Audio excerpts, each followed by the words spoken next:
already witnessed some extraordinary snooker at this year's 888.com World Championship, and the best is yet to come. Welcome to the Crucible Theatre Sheffield for the semi-finals. Mark Selby faces 2005 World Champion Shaun Murphy, but in this programme, the focus of attention is squarely on John Higgins and Stephen Maguire, good friends and fellow Scots. The matches are now the best of 33 frames. Here's the first, commentating John Virgo and Clive Everton.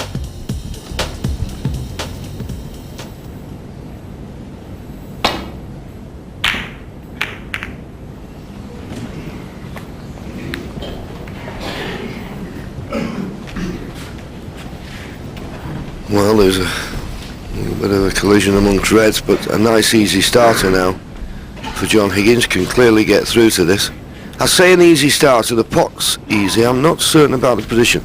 If he can pot it and avoid the kiss on the two reds that are closest to the pocket, he'll be able to direct the cue ball where he likes.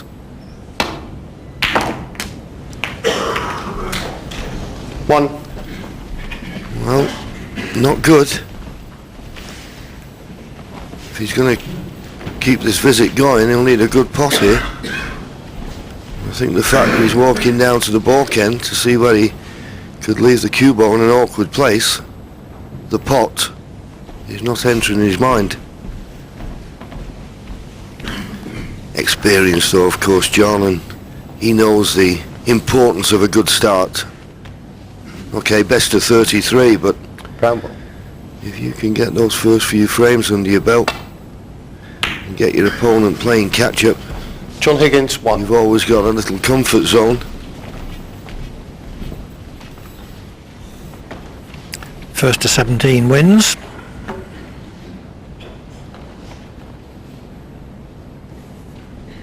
The match spread over 4 sessions.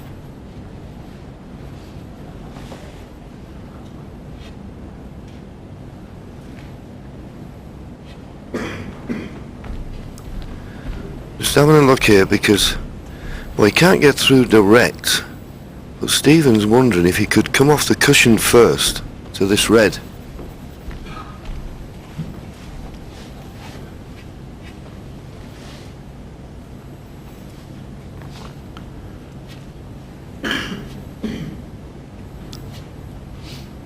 That's what he's thinking of. It's a dangerous shot, but he's thinking the two reds near the pocket may help. If he gets close, help this red in. He's taking it on. It's risky, but he doesn't see a good safety. And it worked. He's not really on a colour. Be a brave man to take the black on to the middle. Well played, well executed. He preferred that to the risky safety. He's playing the black. Doesn't have to do a lot, just roll it in the middle, but a little bit of pressure on this.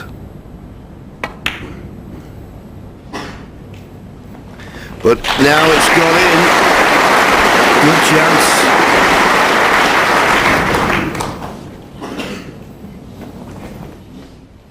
Eight.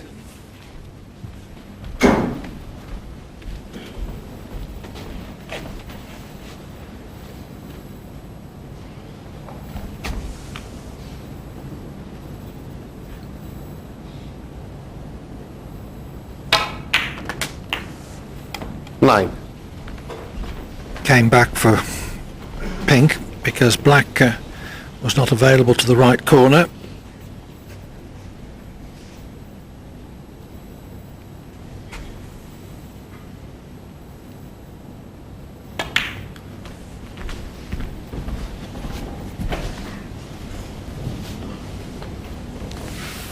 $15.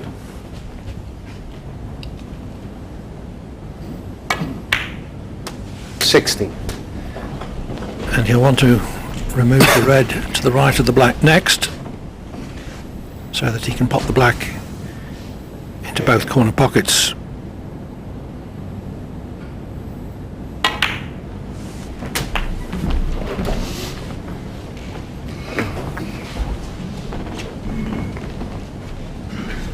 $23.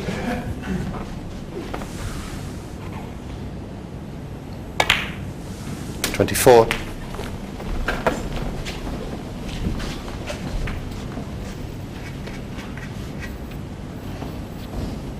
He has a nice angle on the black.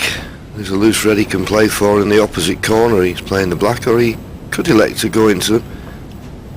As always, if you run into balls, things could go wrong.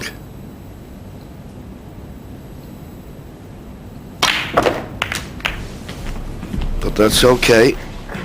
He's made another red available, apart from the one he's 31. 32. Nice positive start this from Stephen.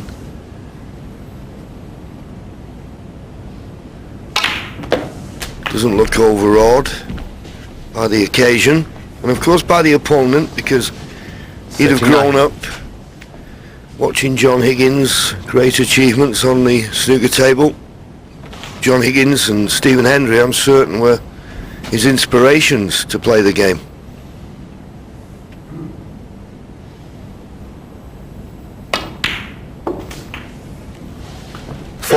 Maguire's practiced a lot with both Hendry and Higgins.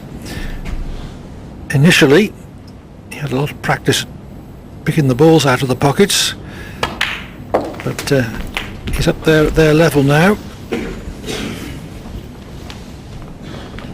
Looks at the scoreboard. 48 points at least, 75 remaining. 47. That really equates to he needs, well, 2 reds, 2 blacks would be enough.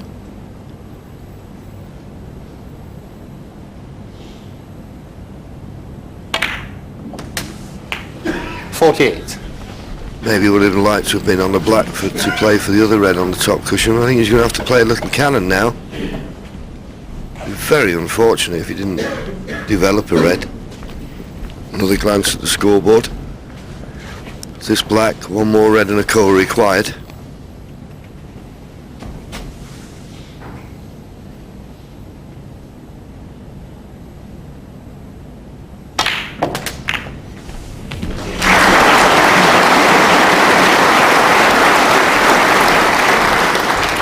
$55. Just a formality then to clinch this opening frame.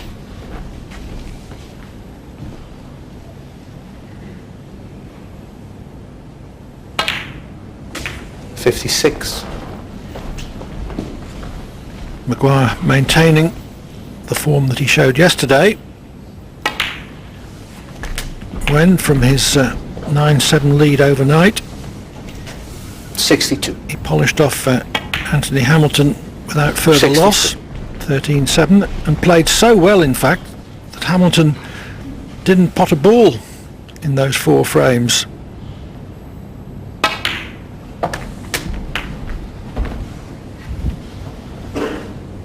$69.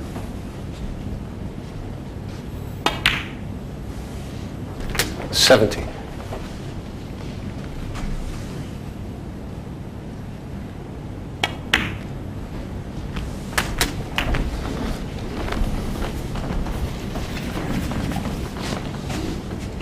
$77.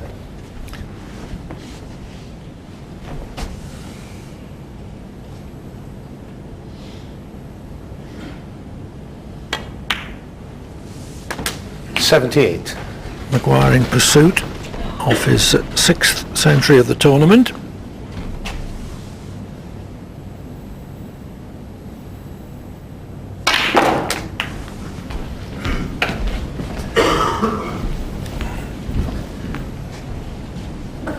$85.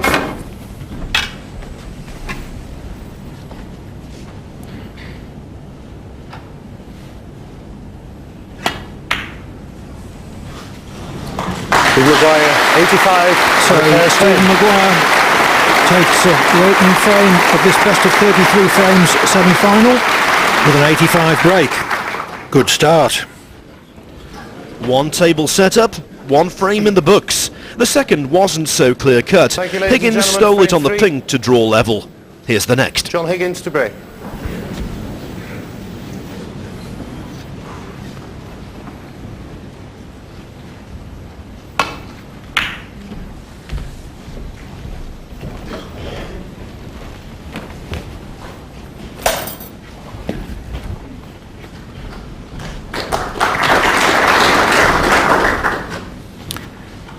two great Scots in opposition. Stephen Maguire, 26 years of age.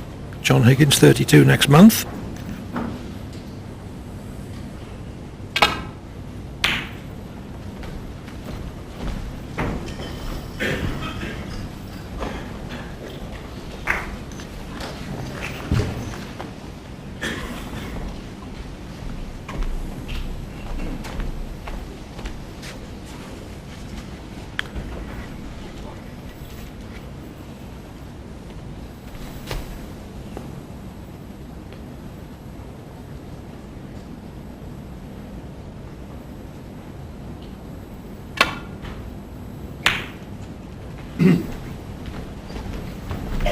Wanted to catch that red a lot fuller, and only catching it sort of 3/4 to half ball. The cue ball has come off the baulk cushion to the baulk line. That's a dangerous thing when you're playing a potter of the capability of Stephen Maguire. You can't afford to leave him these type of chances. You just feel he's going to knock it in.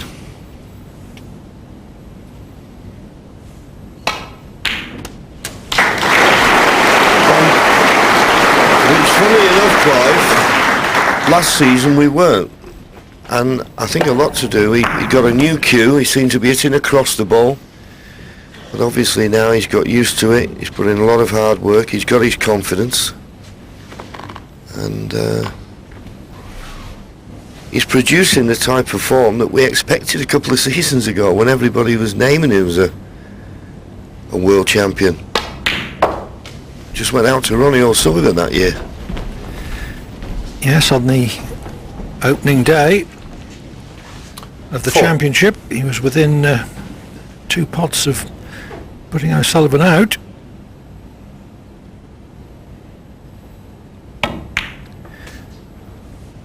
Five. Intended to be on the black.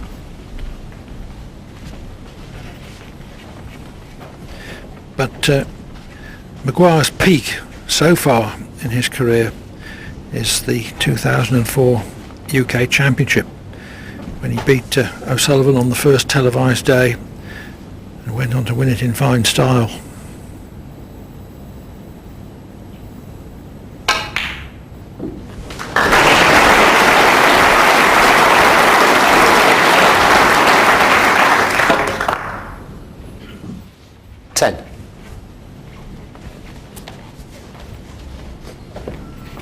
Had a perfect view then from that shot of the straight cue action, and again 11. Stephen Maguire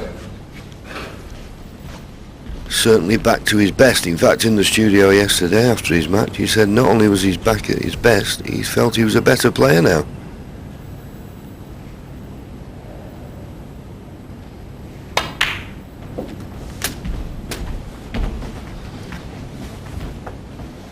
This red and one more, 18. Easy to get on, but then he'll have to be thinking about going into the main bunch. 19.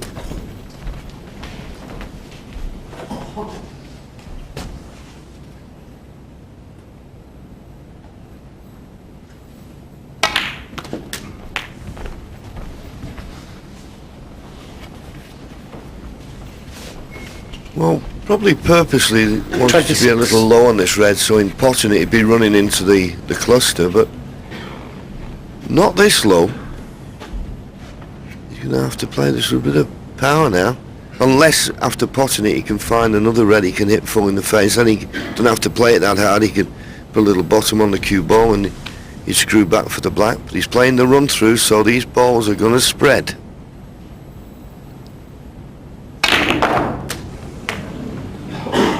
Now, he'd be lucky to be on anything here. A kiss on the pink's his only chance. 27.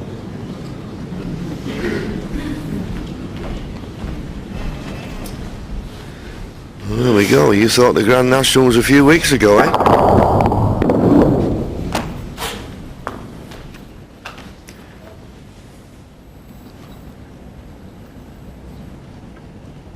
Stephen Maguire, 27. He has to settle for low in the snooker, but that's a real problem for Higgins.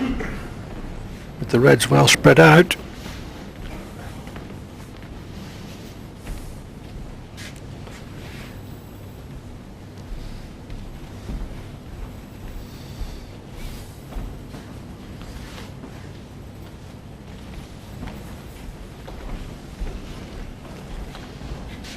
That's one possibility, but John's maybe thinking he can't get behind the black, so there's 3 reds just above the black. He might think that that was the line it'll take. Well, he's going to get closer Foul. than that. He's hit And the a blue miss. full in the face.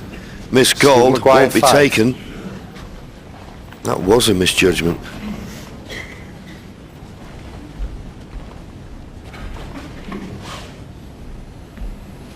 Maguire examines whether the black is potable.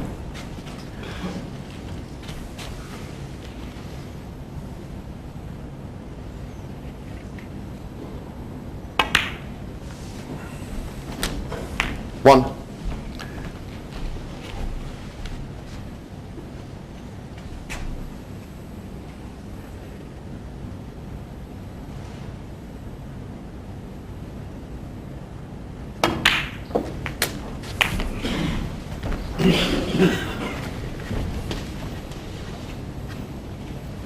Eight.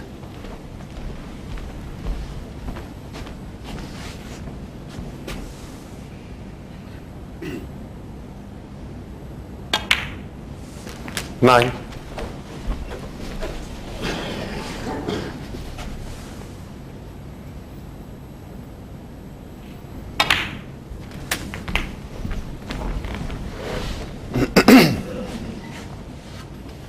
Sixteen.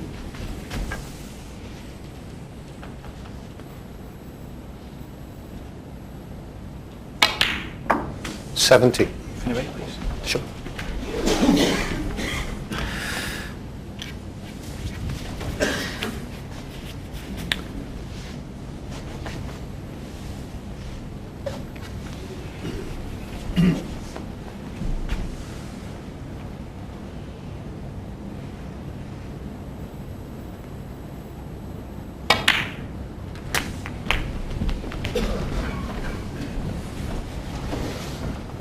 Twenty-four. Well, I'd like to be straight on this red so he could run through for the black. If he's not straight,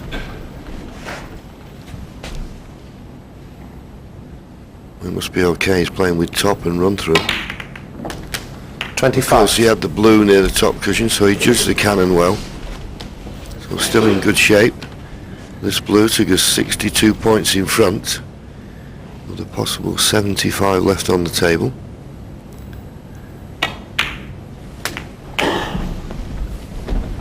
There you see it. So red, black, red, 30. blue would be enough. Red, blue to put him... Well, no, red, blue, he'd need another red. So red, black to go 70 points in front, 31. with only 67 on the table.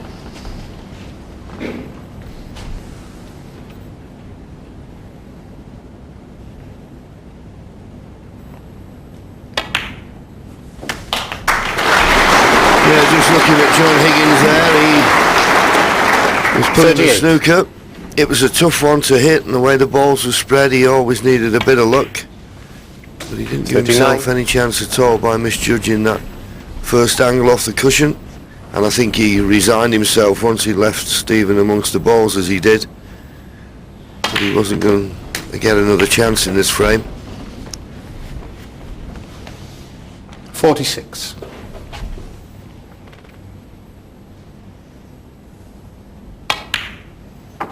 Forty-seven.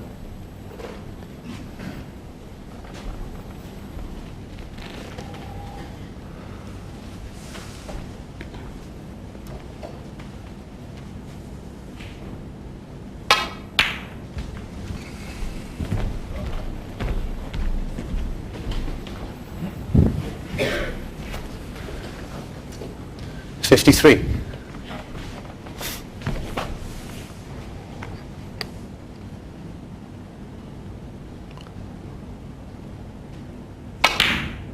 54.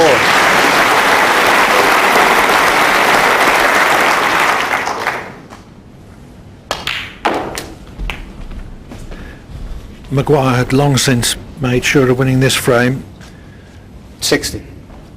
but there's something about the authority of his potting which is suggesting 61. that John Higgins is going to find him a serious handful. Yes, he probably knew that, 67. Clive, but if he thought, well, maybe Stephen may be a little 68. bit out of touch, and this is his first time in the one table situation here at the Crucible. Well, John knows now that that's not phasing Stephen at all. First came to my attention, Stephen Maguire, when he beat Jimmy White in the final of the European Open, 75. and Jimmy said he just never missed a ball. And then, of course, the next time I saw him, when 77. he won the UK, and you just thought, well, it's just unbelievable. He's potting, and as 80. you say, he just has that authority when he comes to the table that's would be scary for your opponent. He's had a couple of seasons in the doldrums, 84. but he's right back to his best now.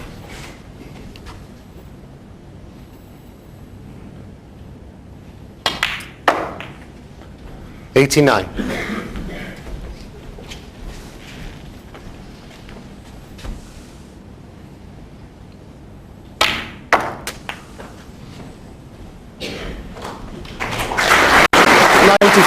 The scenic route to position.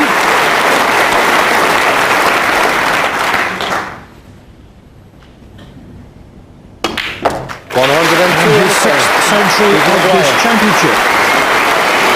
102. It gives Maguire a 2-1 lead.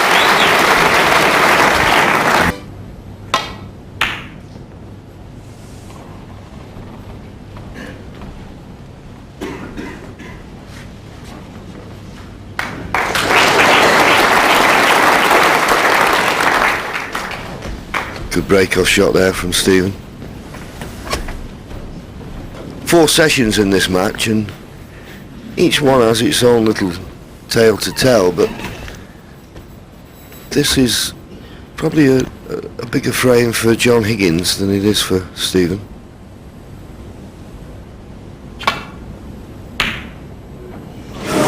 So close. Ooh, and the double kiss has left the red on. That's the problem sometimes when you miss these. You get so close into the jaws, they rattle, run along the top cushion. Unlucky to leave it.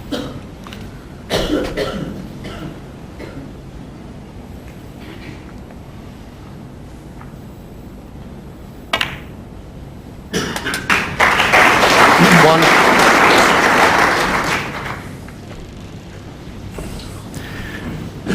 Maguire was hoping that the cue ball would come slightly further out of baulk than that.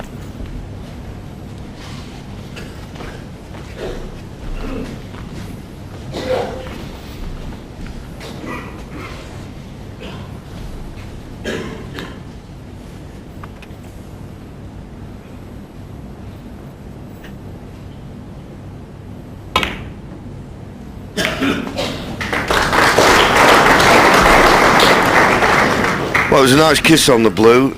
If he'd have missed the blue, he probably would have been on a red just above the black. For the same corner pocket, he's playing this red.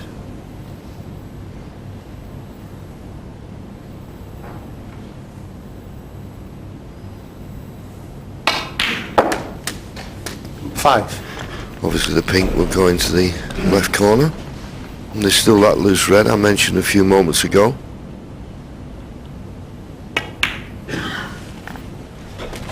And in fact, I think in potting this, he releases another red for the corner. Referee Jan Verhaas just checking whether the pink spot is available. It's not. Highest available is the 11. blue.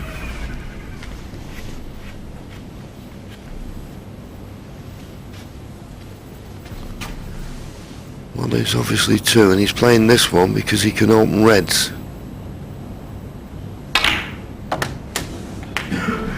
Just wanted to loosen a few more reds, that's all. He didn't want to play with any great pace. He'd rather have been on the black. But he maybe feels he didn't screw back far enough, and he's decided on the blue. But looks a thinnish contact on this blue, and there's a little bit more work to do with the cue ball than if he played the black, in my mind.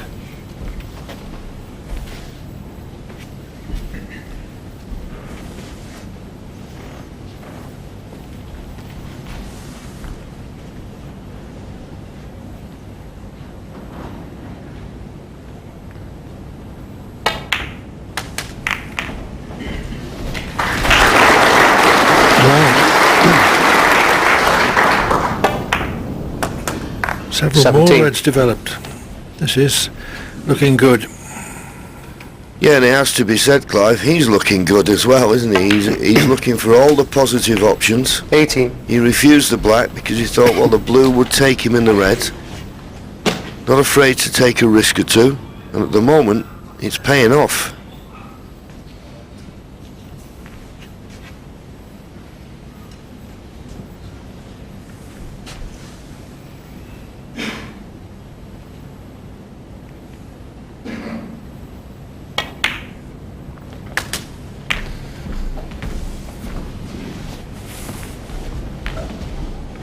$25.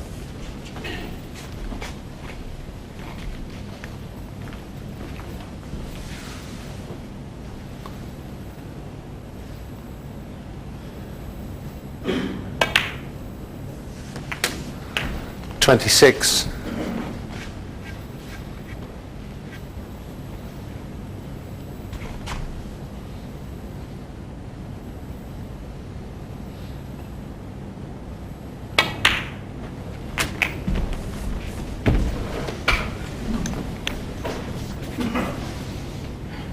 $33.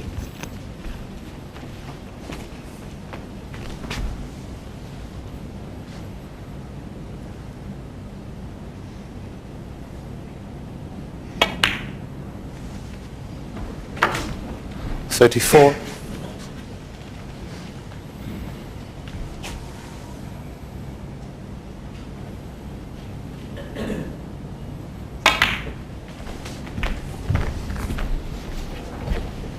Playing for this loose red, I think he'd be 40. looking for a nice angle off this red here on the black.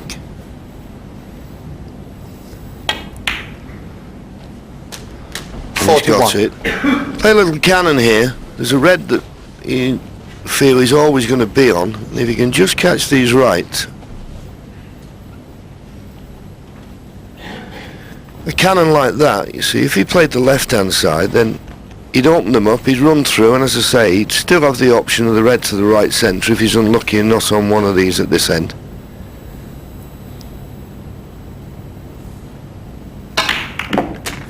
Well, he went right into the heart of them, but it doesn't matter. He's on a red to the corner, and now you'd be 48. very surprised if he didn't clinch the frame at this visit.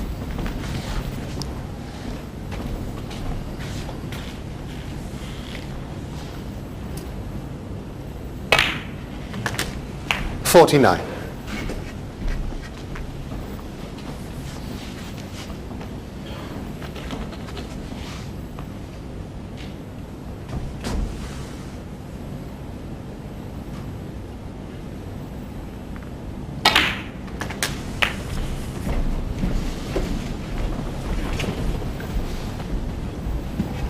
$56.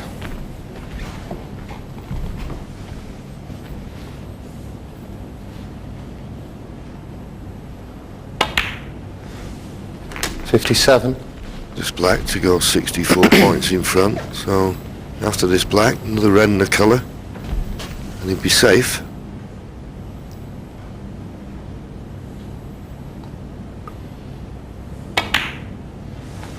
And Clive, it has to be said, but for the yellow in the second frame 64. that he missed, this could have quite 65. easily been 4-0. Absolutely right. Maguire has potted 95% of the balls he's attempted.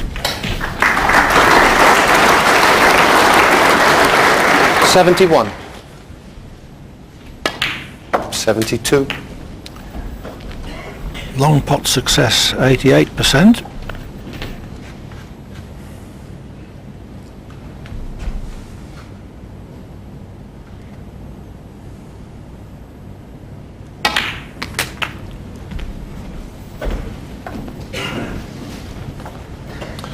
$79.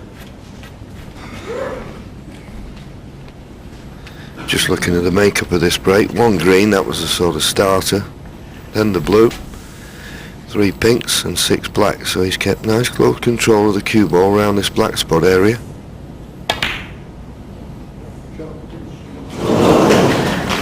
and the frame. So with that break of 79, Stephen Maguire impressively leads by 3 frames to 1 at the mid-session interval. Maguire will be overjoyed with that start, but knows it's very early days and that his job is to build on his lead here in frame 5.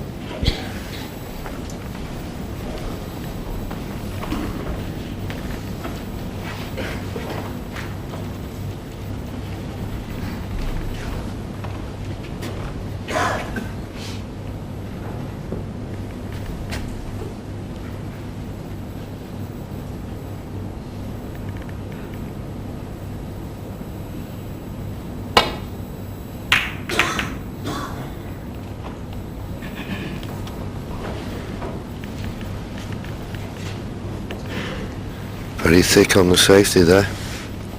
Left John Higgins with his hand on the table. Don't think he's left a pot on, but it's certainly an easy safety for John. Target really when you're playing these, you've got to be thinking about getting the cue ball somewhere near the green.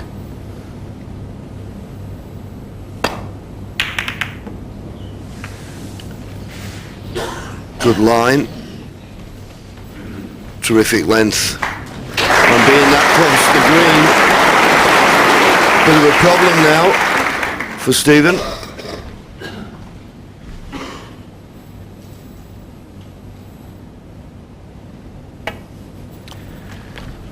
He rolls to the back red.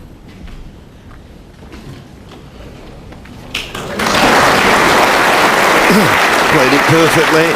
Any harder, of course, and he may have left that red he's hit, but couldn't have played it better. Good shot.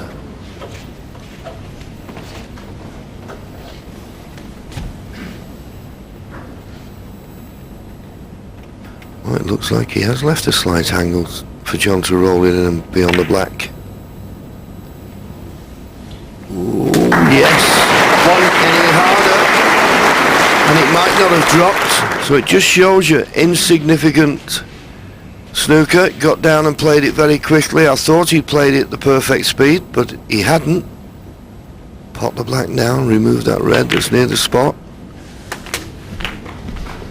It's all about fractions, this game, and he just left John Higgins a fraction of an angle on that red along the top cushion. If it had been straight, he wouldn't have played it.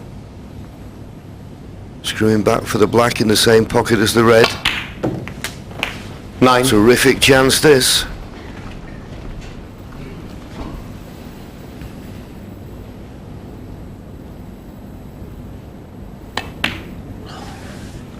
Well, it was a kick, but I think he is still all right. Yes, it didn't sound good, did it, Clive? But you're right, he's okay.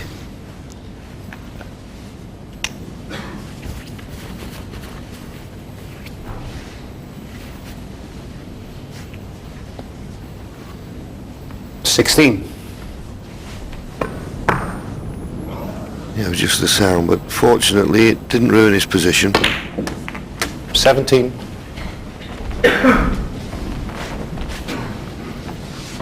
Plenty of reds to go for. He could play a little cannon on the red immediately above the black here for this red to the same corner. Played it well.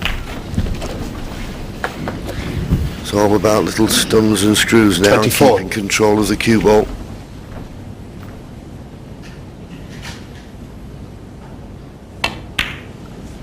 And of course, 75. John knows that he's got to take these chances. The one thing he'll be clear in his mind, Clive, he knows his opponent's playing well, so he's got to play well. Anything less and he'll struggle in this match. And that's where your competitive instinct comes in. 32. Clear your mind and think, right, get my chances, take them, and I can beat anybody.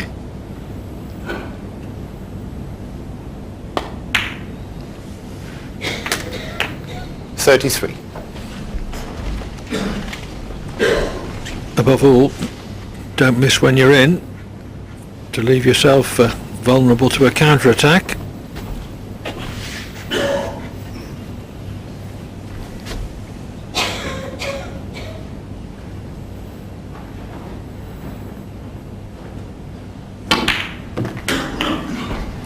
Yes, Higgins left himself a little awkwardly there, not just because 40.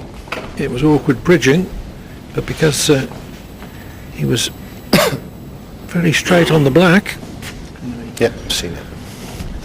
Yeah, it's just a couple of reds, couple of colours away from clinching this frame, but there's a little bit of pressure on this one. Don't think he has to do a lot with the cue ball, because I think he can just stun it in and the pink will be available to the right middle. But he must pot this.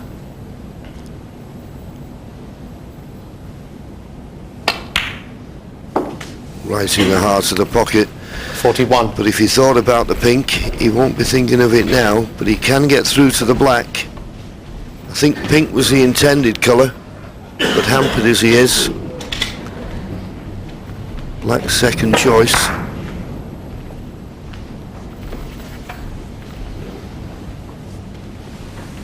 This black to go 62 points in front, with 67 still left on the table, so that equates really to this black and one more red. He can't reach it with his cue extension, having to play it with the rest.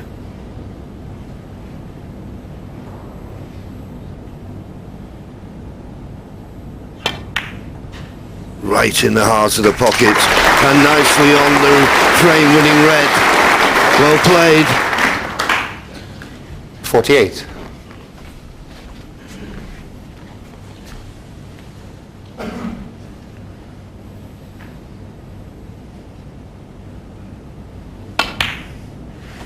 $49.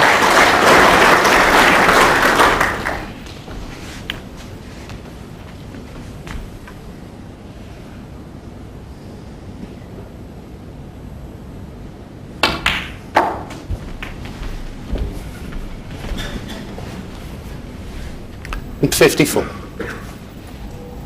Yes, that's at least two snookers needed, so it's not all that serious that Higgins has lost ideal position.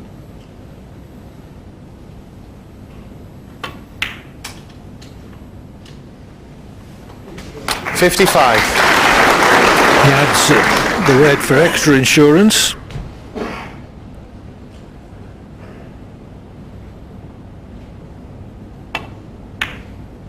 And with no anxiety in his mind about the outcome of the frame, 62. he stroked in that awkward black nicely too. 63.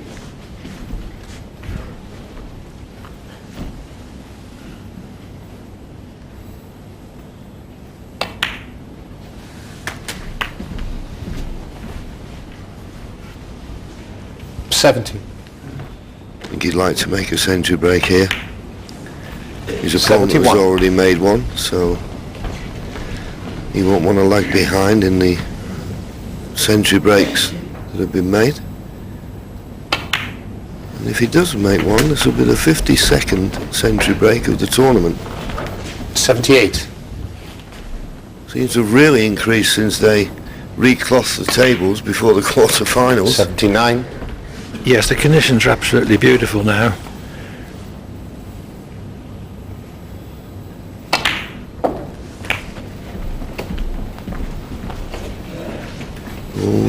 Yeah, he's okay. 86. We won't too much of an angle on this yellow because obviously the green's going to be difficult.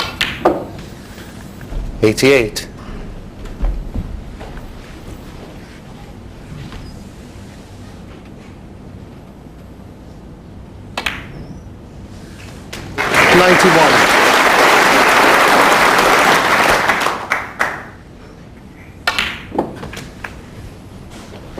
$95. So this is going to be Higgins' 77th century at the Crucible. 100.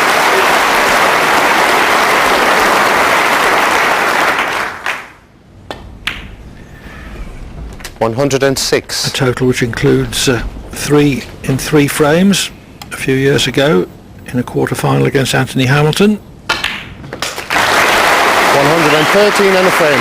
And with that John Higgins. smooth clearance of 113, John Higgins reduces Stephen Maguire's lead to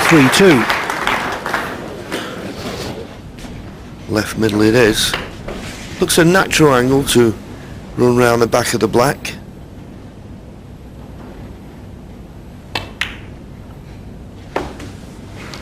$31. And it was. And it always makes the pot that much easier if you don't have to do a lot with the cue ball. All he had to do there, he knew it was the correct potting angle, he had the line, just had to have the right pace, played it well.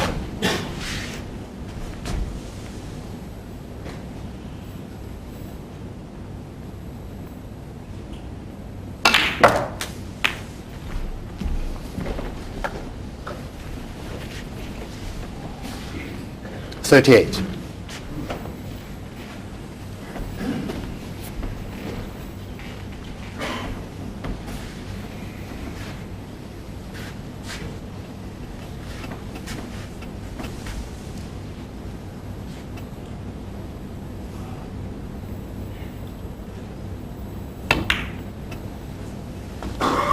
$39. Couldn't hold for the blue, but he's got a nice angle on the brown. Once again, it's just the way the reds are covering one another. Just coming round to have a look. If he finishes down the left-hand side of the table, there's definitely one will go in the left corner, and there's one just below the pink will go into the right corner. Don't know whether he's straight enough on the brown though to play for one of those. It's how he sees it down on the shot.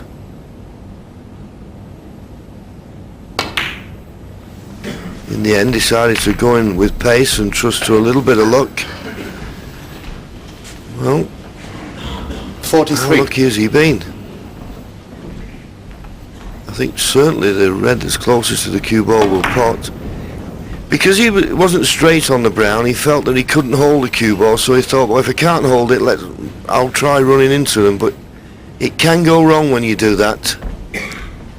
But certainly maybe there's one to the right centre as well.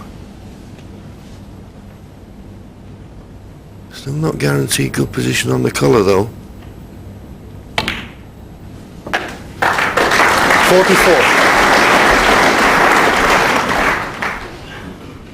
He can't get through to the black, it's got the choice of the blue, but obviously he just can, but this is a tricky one.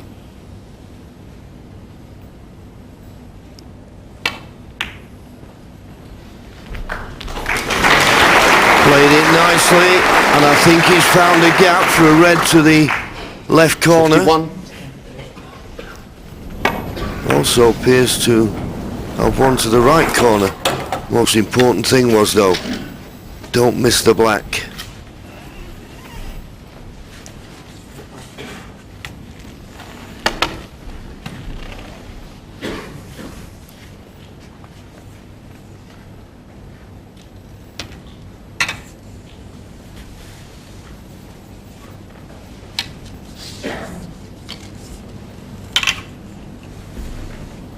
I think he's got a nice angle to pot this red and play for the black in the same pocket.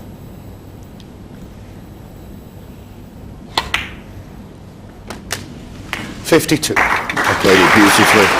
Not easy when you're at full stretch, even though they have extensions on the cues. And now you're a long way from the cue ball, and he played it perfectly. 52 point the lead. Black 59. couple of reds, couple of colours, and he'll have levelled the match.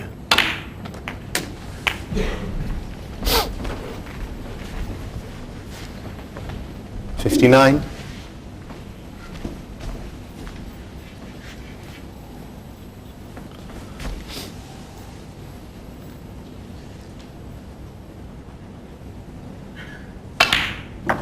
$60.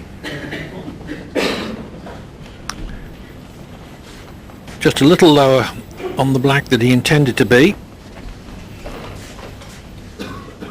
Yeah, that's a couple of screw shots that he's overdone, and you could say he's hit them too well.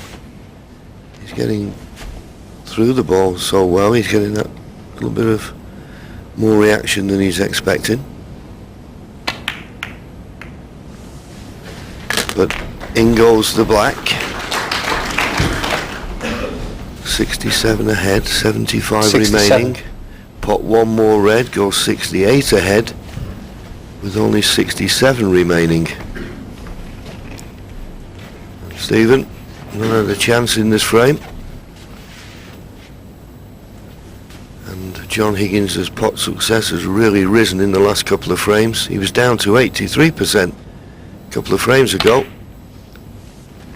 And that's the red, no heroics. Well, certain no heroics here. Just trickle up behind the green. And there'll be no danger of him not reaching.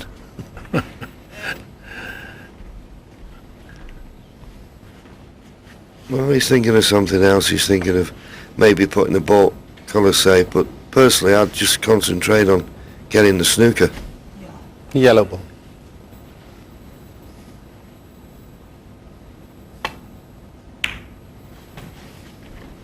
John Higgins, Well, that's 68. just in case Stephen Maguire does get the snooker. He won't have a straight clearance, but as I say, I think if he hadn't been tight on the board cushion, he'd have definitely trickled up behind the green, but he probably thought, well, I don't want to risk not reaching the green. If I hit it too hard, I'll leave him an easy safety shot. It was his decision. Not saying it's right, not saying it's wrong.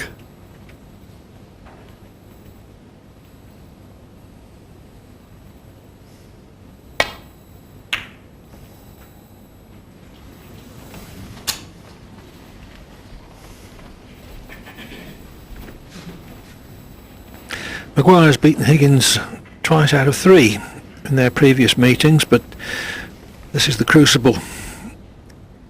They play a lot of frames here. And the idea is to find out who's the best player in the world. And you need a long number of frames in order to provide the truest test. 8. Yes, I thought an interesting fact in this frame. John Higgins was quite happy to play safety shots to the top cushion. Steve Maguire, first opportunity, played a risky attacking safety, 8 and it didn't and work frame. out. John And it Higgins. cost him the frame in the end.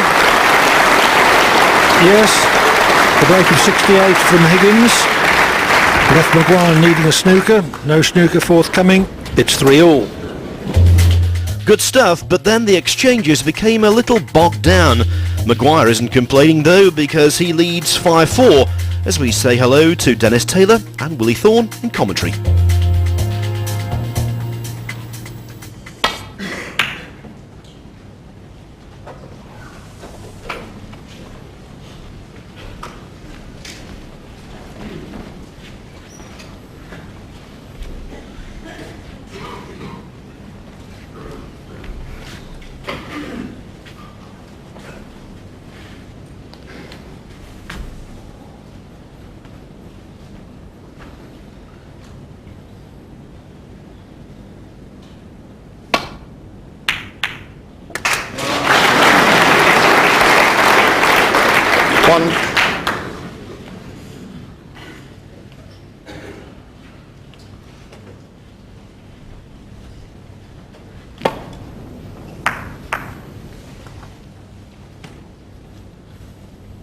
awkward queuing here. May take the pot on, but he's not going to play to hold it for a red. It's just going to be an extra 7 points there. John Higgins, 1.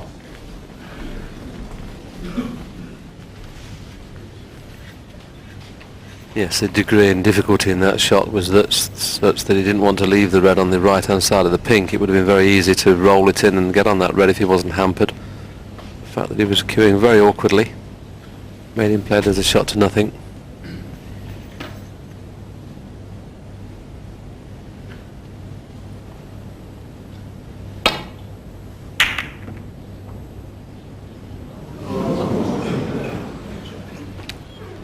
He hasn't covered it. Stephen anxiously waiting to see where the white finished, but you can always tell with the blue on its spot. If the white is not in line with the pocket, you can always see it.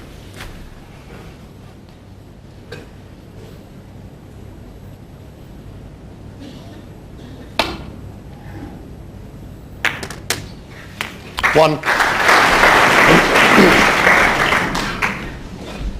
I thought John might play that with a lot of topspin then to arc the cue ball and get somewhere near the black spot. The reason I'm saying that is I'm not too sure that he can avoid the kiss on the red that's on the cushion with this black.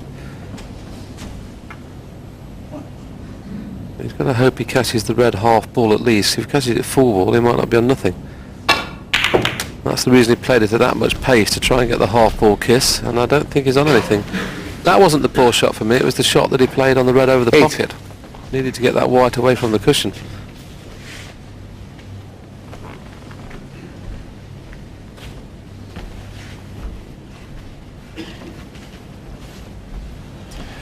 Yeah, it's difficult to control the white whenever you got the red right over the pocket, and he just didn't give it enough. He played it with right hand side and didn't get it far enough away from the pocket, as Willie said. This is a tricky little one here. It's a bit of a free shot because he can drop on the black. If he pots this one, if he misses it, he won't leave anything. John Higgins, 8. It appears that he hasn't got out of bed the wrong side at the moment. He's not queuing as well as he was yesterday. Some players find it a little bit difficult playing at 10 in the morning, but they should be used to it over the years they've been coming to Sheffield. They would have had their practice times a month before they're coming to Sheffield. They would have been starting to practice at 9:30, 10 in the morning to get used to playing that early. Yeah, I remember years back when we first came to the Crucible Theatre, you could get up at 7:30, 8 o'clock in the morning, and you'd see a few snooker players wandering around Sheffield just to wake themselves up. John Spencer used to go off for a walk early in the morning around the city centre.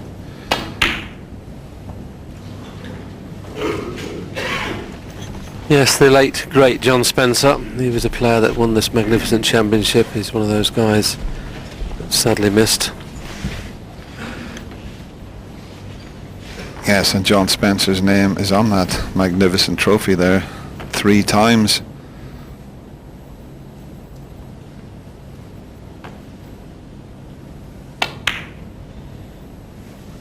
Well played. 1. In fact, Willie, I may not have been a professional only for John Spencer. He recommended me to the association, and I put my application in because I'd played against him so many times. He lived in over Ratcliffe. I lived in Blackburn, and he used to play all over Lancashire. 9.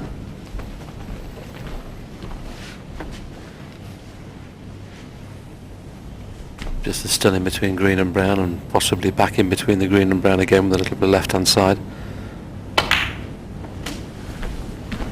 Oh, that's very poor. That is really poor. Shouldn't get nowhere near the green. 14.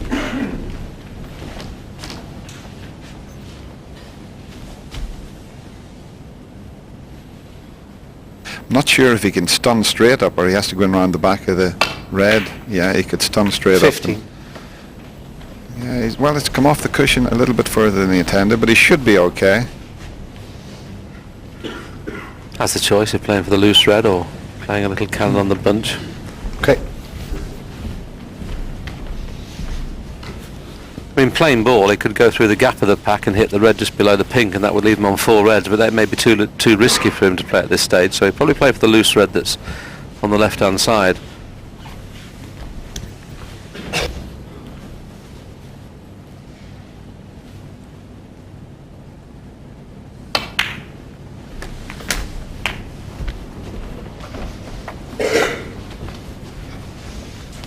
Another positional shot gone straight. It's just not there at the moment. Just going to have to dig deep to get his cue arm going and try and stay close to Stephen Maguire. That's the main thing. Will he play that little kiss here, or will he play for the outside one? See, an O'Sullivan or a Hendry here would play straight up into the one below the pink, but as you can see, John Higgins is playing with topspin for a loose red. These reds are not perfect at the moment. He's going to need at least one kiss. He's refused it twice. 30.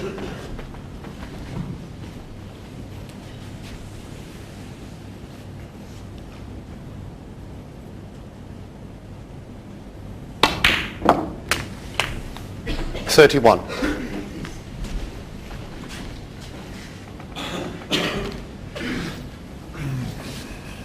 Great angle.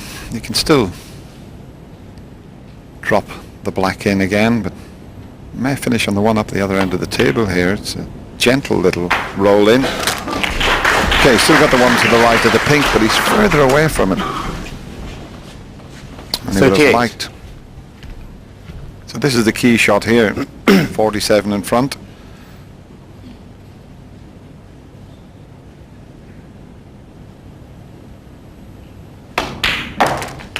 $39. Well, that was a key shot, but this is even more important in relation to this frame. This works out. You take the frame. Now, has he gone too far again? In the opening frame, he ran out of position 46. A couple of times. This time, I think he's okay, just.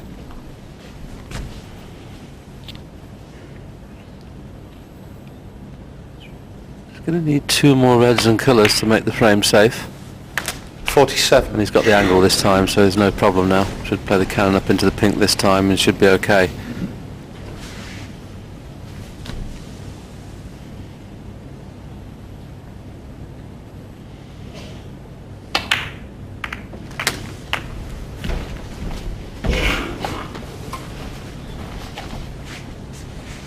$54.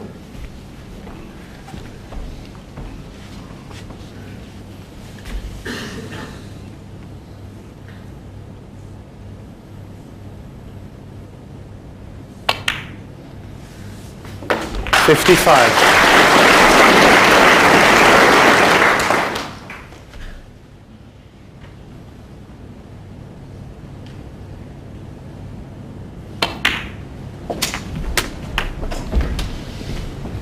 He really has taken these very well indeed. 62.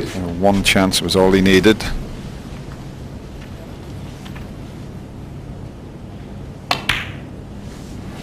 $63. The frame safe, so we will cannon the 2 reds now. That's near the pink.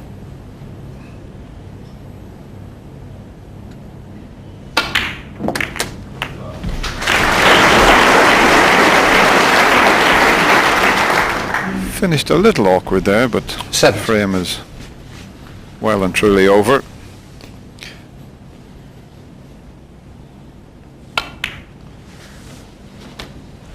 $71.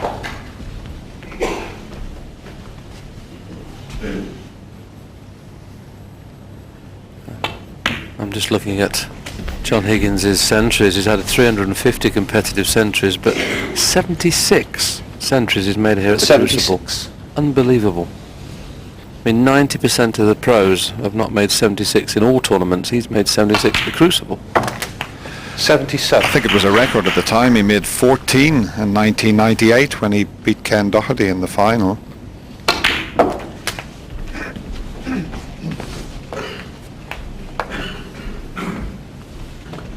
$84. Gunning for his 6th Crucible century this week. for this tournament, just over a week now, of course. 85.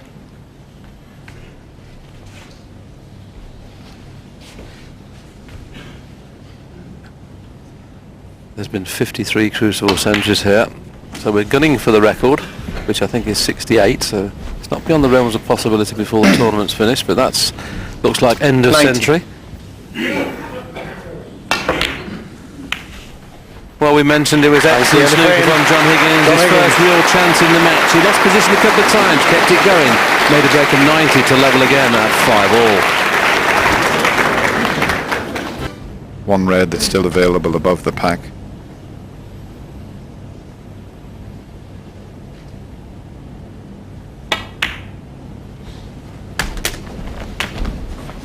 Yeah, it looks to be reasonably straight, so he'll have to go into 31. the bunch off the black. So, well, so important here to get a good angle.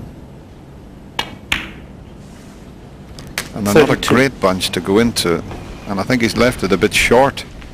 He needed a better angle than this. He'll do well to release a couple of those reds. He'll have to play this with plenty of power because of the angle he's finished up on the black. It's more of a forcing stun shot. See, the white a little bit to the left there would have been much better. I suppose if he clips the two reds at the end of the bunch, he may just release something. Well, he's now powering his way through off the side cushion to get into them. And that's a great effort, that is.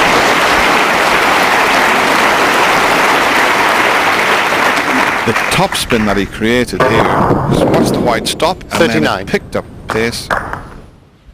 Couldn't have done any better than that. Yes, 10 tries at that, he wouldn't have played it any better than that. That was absolutely brilliant. Deserves exactly what he scores from a shot like that.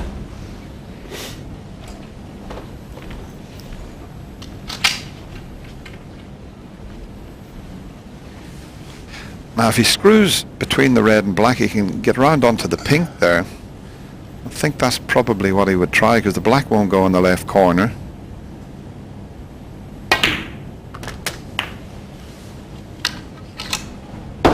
$40.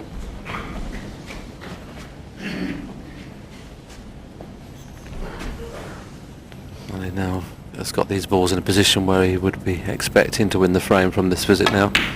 He'll quickly get rid of the red either side of the black in the next 2 or 3 shots and have the black colour in both pockets. I don't think he's got an 46. angle this time to get on the black, so it'll be up for the blue, I think, here. He's got the red in the middle as well if he wants to screw back for the black. That's probably the better choice, I would think. Black or blue he can play for off this red.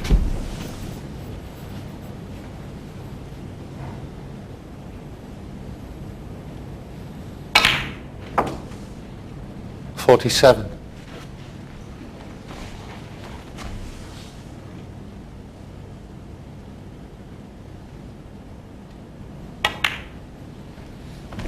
Now that last shot he played, if he had been 47 points behind, he would have gone into the reds. The fact 54. he's got a lead of 54 means he just played for the loose ones. But we're 55. seeing a little bit of everything here from these two players. We're seeing some very good tactical play, and then when they get the chance, they seem to be able to win the frame at one visit. So it's great stuff at the moment.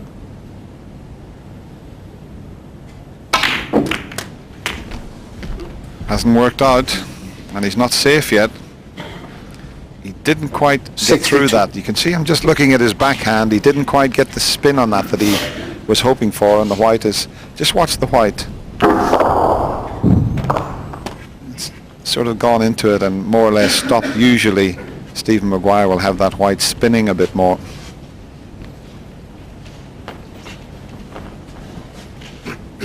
John Higgins in his match against Ronnie O'Sullivan won, I think, 3 or 4 frames from 60 odd points behind with a frame winning clearance, and if Maguire's not careful here, there's plenty of points remaining, 83 points remaining, so he's got to be very careful. He should play this as a shot to nothing, really. He doesn't want to leave the red on. Good shot. See, look at the cue ball. You see, he knew it wasn't above maybe a 70-30 kind of shot, so he decided to play it as a shot to nothing. Now will he take the brown on, or will he run up behind the green? Yeah, he's a very attacking player, Stephen. He's thought about the brown, Green. but it's in behind the green and protecting that 63-point lead. Stephen Maguire, 63.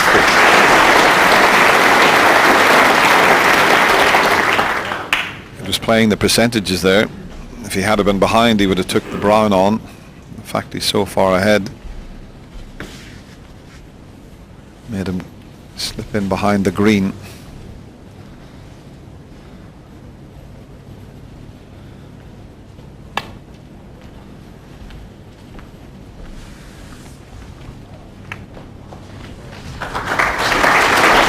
Touching ball. That's useful, touching ball.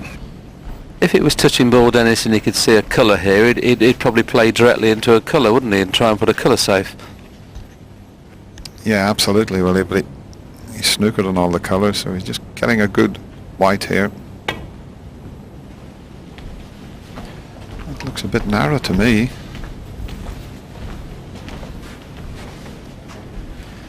He was trying to be very precise to get in behind the green. Might have been better keeping the white close to the cushion. And John doesn't want to knock the black safe here, so he's playing. Well, he's okay. So easy to push the black onto the side cushion from that type of shot. There is a cuttable red, I think. If it pots, he'll take it on, the one to the left of the cluster of 4. Because he knows it's the cue ball's taking the path into ball. He pots off the centre of the pocket. He can't see the right-hand jaw. He will take this on. And the only thing you must be careful in this kind of shot, make sure you don't kiss a ball colour on the way back. When you're 63 in front, you don't want to be leaving John Higgins an easy safety.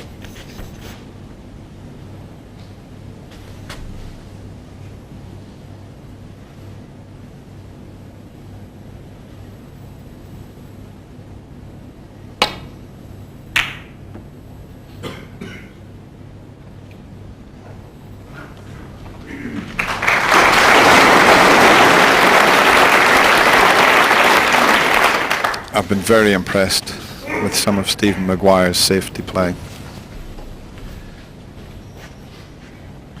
That was terrific judgment there, to get that white so close to the cushion. Maybe attempting a pot here, but he could cannon another red here. Did well to avoid the cannon. Probably didn't even play to pot that. Now then, you can see 2 reds snookered on the other 4. I don't see an easy safety shot.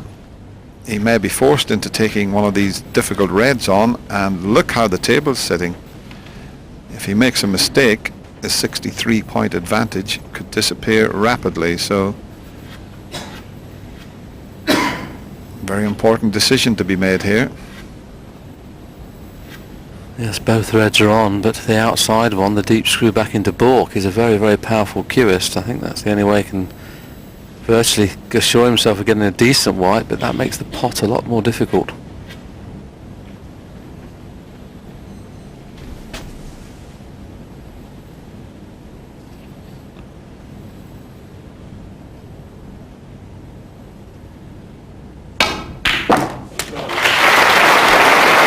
Well, I didn't think that was on. One over run through.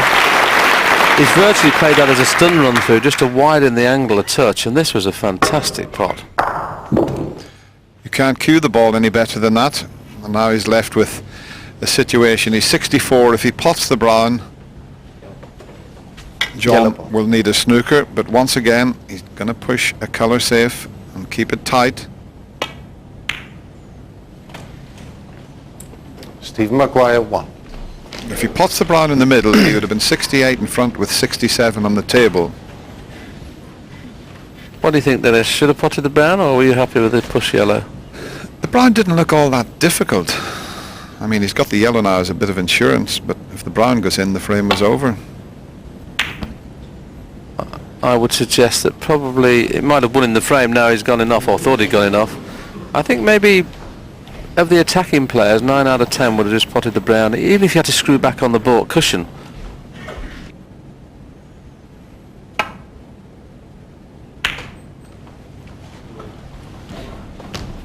Yes, that's a clever shot actually, because John Higgins of course can't risk the red along the cushion because he can't get onto the pink or black. So there'll be no way of playing that.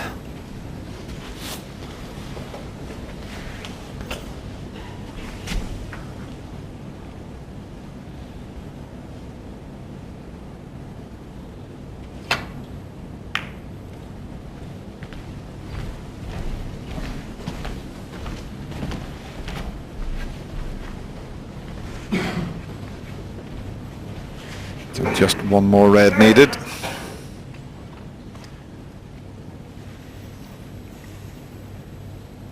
He seems to be steadying himself up the way he stood there sizing this up, steadying himself up to take the pot on.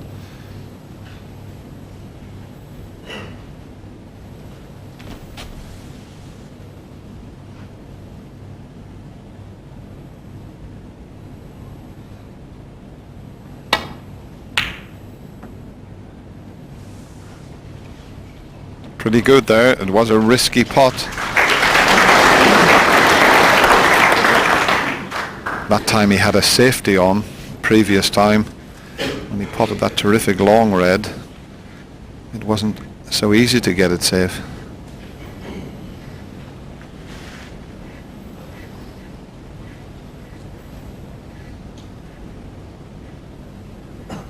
Well, at first glance I can't see a straightforward shot back into baulk here.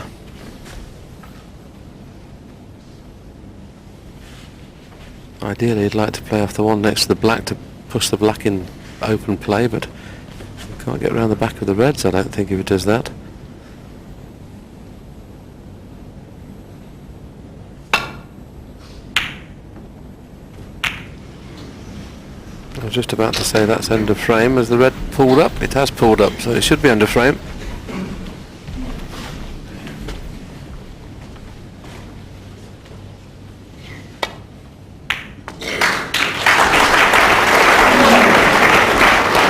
One.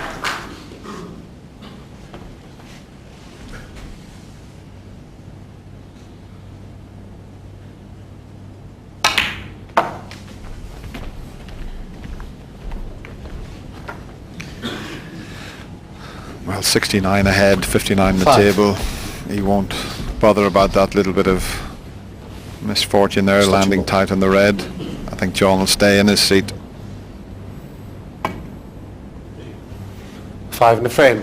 Stephen So it Maguire. was that break of 63 that paved the way for this frame for Stephen Maguire as he nips out of the arena. He's back in the lead again, 6-5. But Higgins won frame 12 to tie the scores at 6-6. Now alongside Dennis Taylor in commentary, Clive Everton.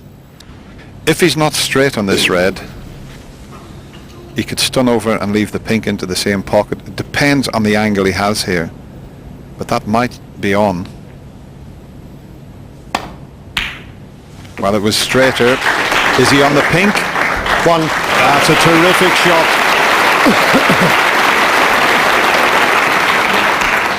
Almost straight on the red. The pot wasn't the best part of this shot, it was the white.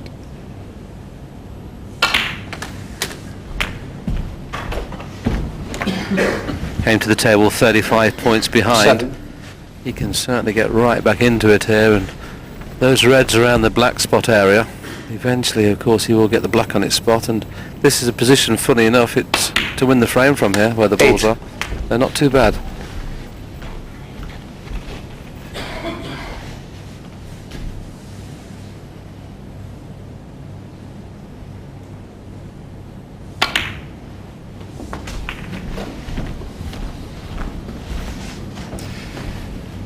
That's a bit of a misjudgment from John there. 14. He's not going to find the gap here to play for the pink.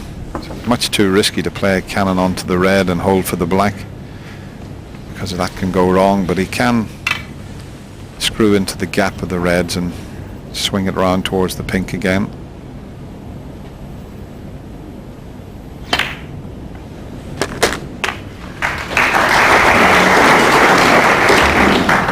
$15. He's only 2 shots away from being able to play purely for the black to get the 2 reds into play to the left of the black, so he'll be trying to get onto the red and then possibly one more pink. Ooh, Don't really want to play any cannons into those reds because they're all 21. possible at the minute. So the one above the black is the key shot. So it's getting an angle on the pink to get onto the one above the black. So he needs the angle here, and he hasn't got it. 22. Going to have to play it into the green pocket if he wants to get onto one.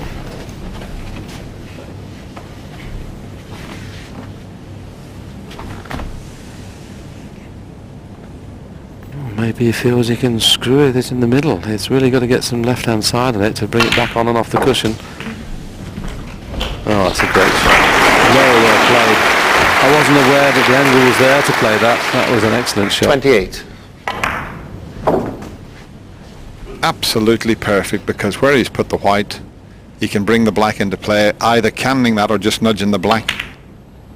He's nudged the black, but 29. as long as he can hold for that red.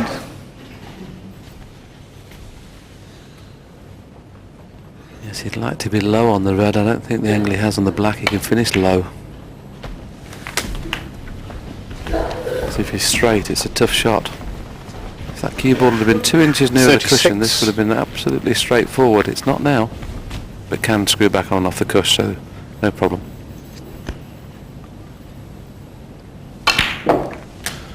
$37.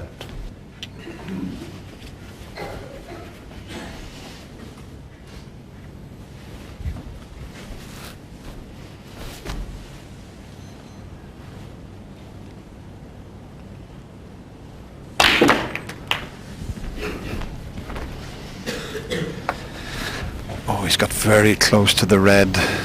44.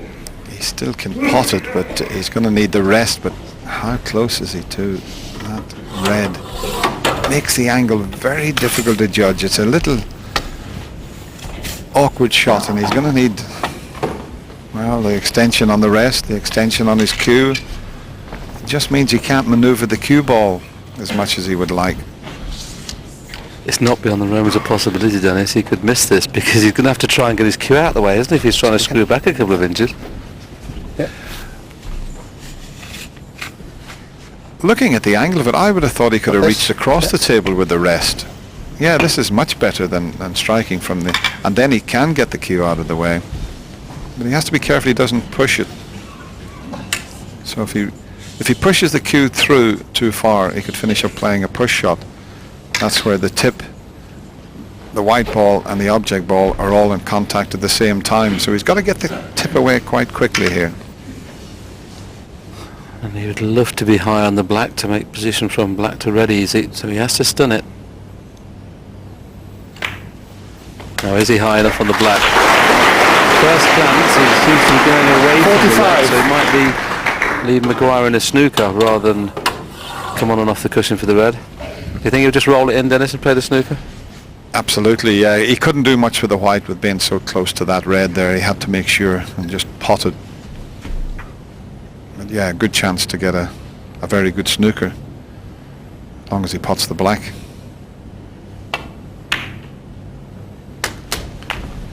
And he won't want to send the red. He'd want the red to finish up somewhere near the green. He doesn't want it near a cushion.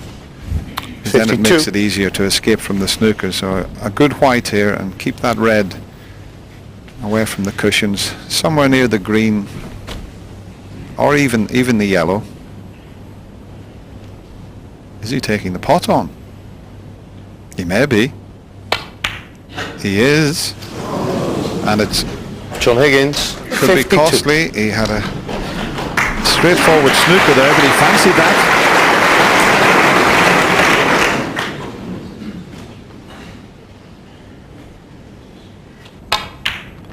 That was really on John Higgins like. One. Really was.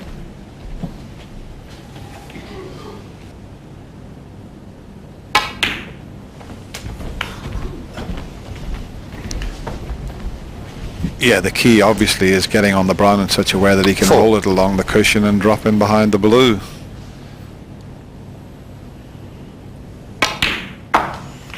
Six.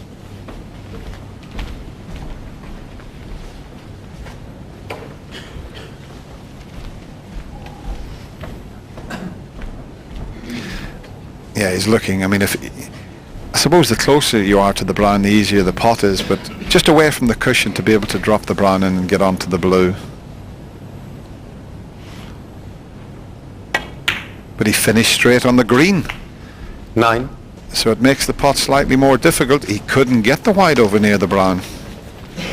Well, this is only kind of, well, 50-50 if he plays it with left-hand side, because the white's not going near the cushion if he plays it plain ball. And this is no guarantee.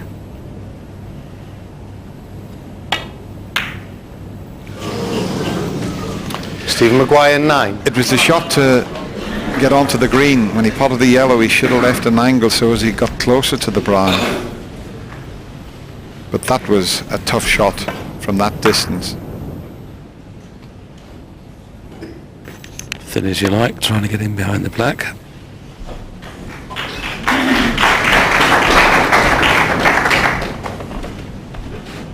Anybody's frame, and John Higgins has a chance for the first time in this match now to get his nose in front.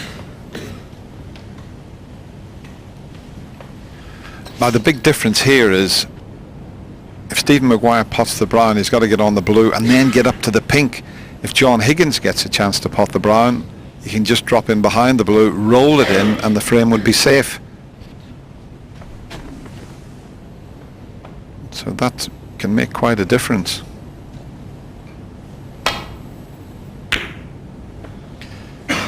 What's the pace like on the brown? It's coming towards the pocket.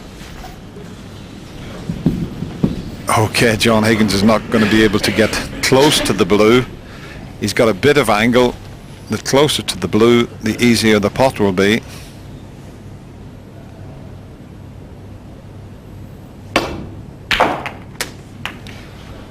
That's about as good as he could get there. But even then, it's a funny little pot, but he only needs to roll it in.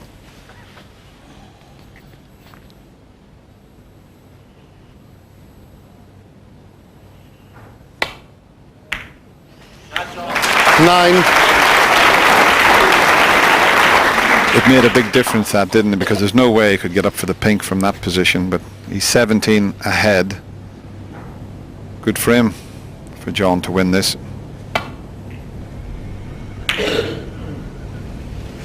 John Higgins, 9. So barring a snooker, John Higgins goes into the lead for the very first time.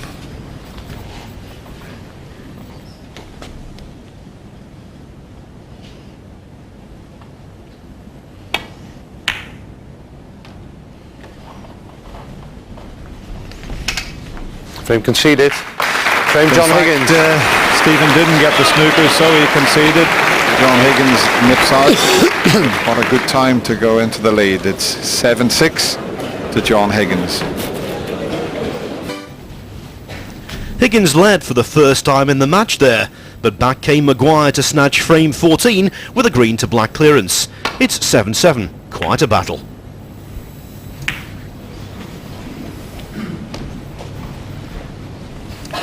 The cannon on the blue has given Stephen a possibility of snicking this red in.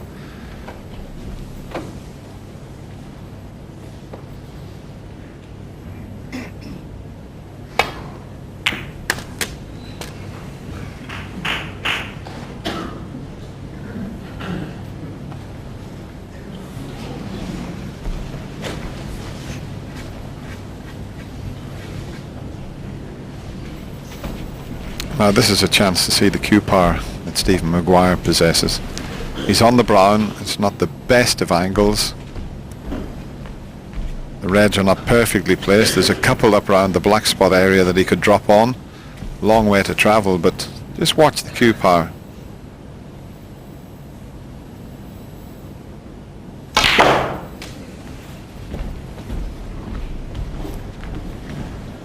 A little bit close to the corner pocket. A little bit further off the cushion would have been ideal. Still a couple of reds he can take on.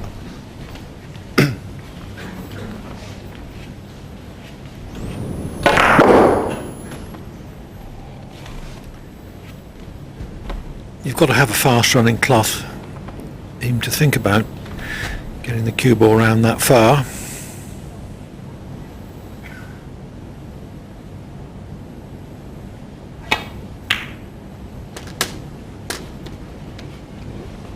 6.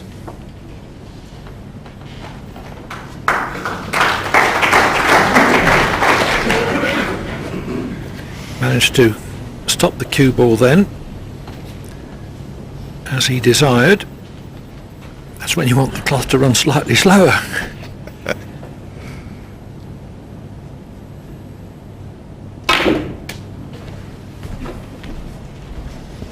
That's pretty good. There's a few reds will go in this right corner. 11.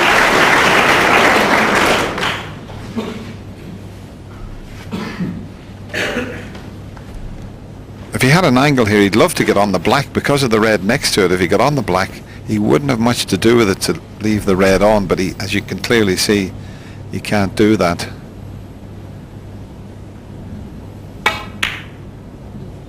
Oh, that one wobbled a few times. 12. I think Stephen thought he'd missed this. He was concentrating on the white there.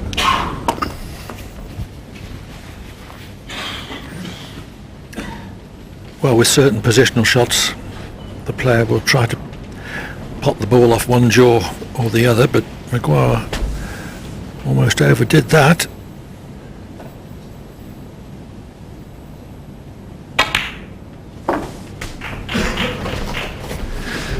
Now let's see if he plays. Well, the pink does it go on its own spot? Yeah, so he'll play to get on the black 18. here, because as I mentioned, the red next to the black is quite easy to get on. So yeah, you can run the white through. You got the perfect picture there. You run the white through after the red, leave an angle to pop the black and get out on the red next to it.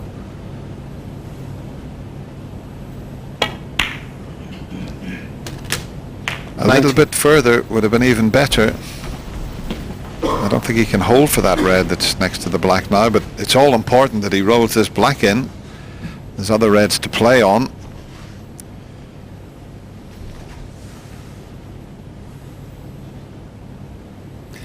This black is not as certain as it would have been had it been straighter. Stephen Maguire. It was a careless shot, the one before. He didn't run the white through far enough, and I think maybe he was a little bit disappointed with himself that he didn't do that. So what a golden chance he's let slip there.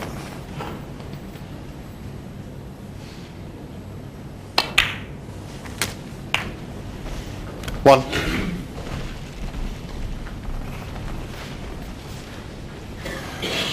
Yeah, if he rolls this and gets the white another 4 or 5 inches across the table, it would have been much easier.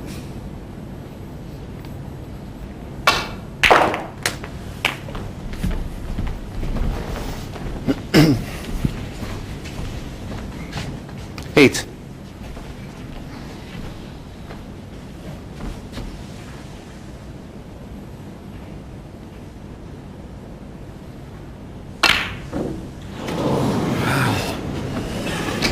Well, Maguire left Higgins, Higgins 8. right in, but Higgins spurned the opportunity.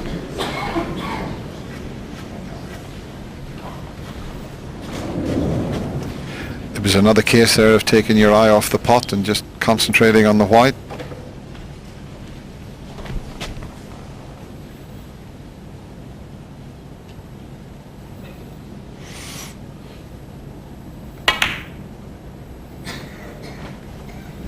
One.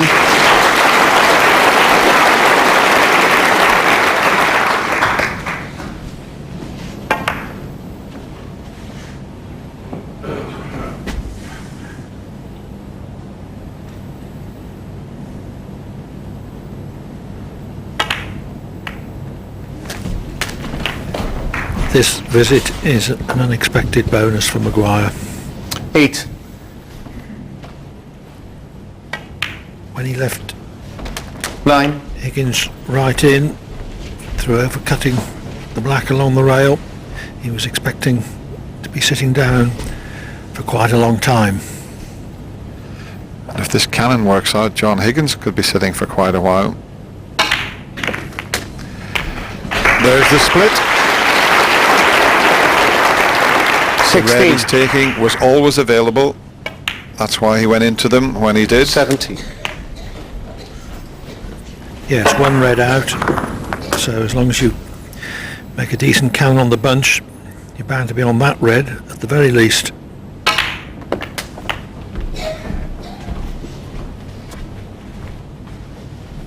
$24. $25. I know we've got an awful long way to go, Clive, in this match, but that last frame when John Higgins had a great chance to open up a 2-frame advantage could play a key part in this semi-final. Well, 2-frame advantages in this match are going to be hard won, and it was certainly a good chance for Higgins. 32. Had he won that frame, there would have been no possibility of him being behind at lunch. 33. But it was Maguire who took that frame on the black and is now going strongly towards regaining a 1-frame lead. 40. A lead he last held at 6-5.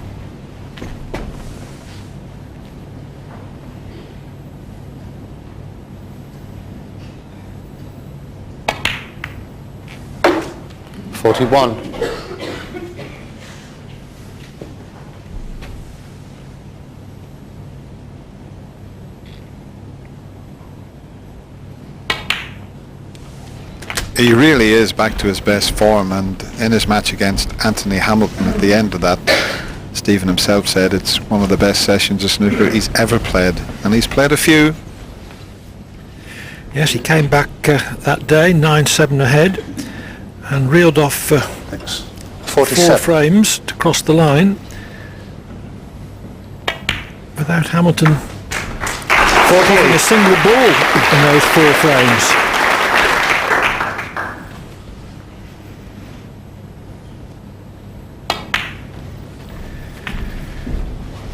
So Maguire well over the winning line. 53. In this frame.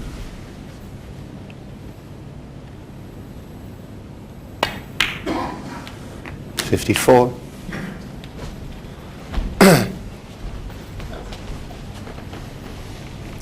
First to 17 goes through to the final on Sunday and Monday.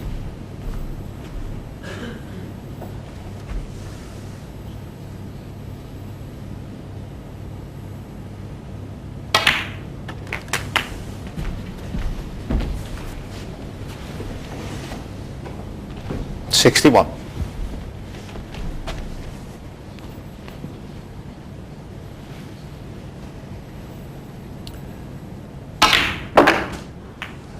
$62.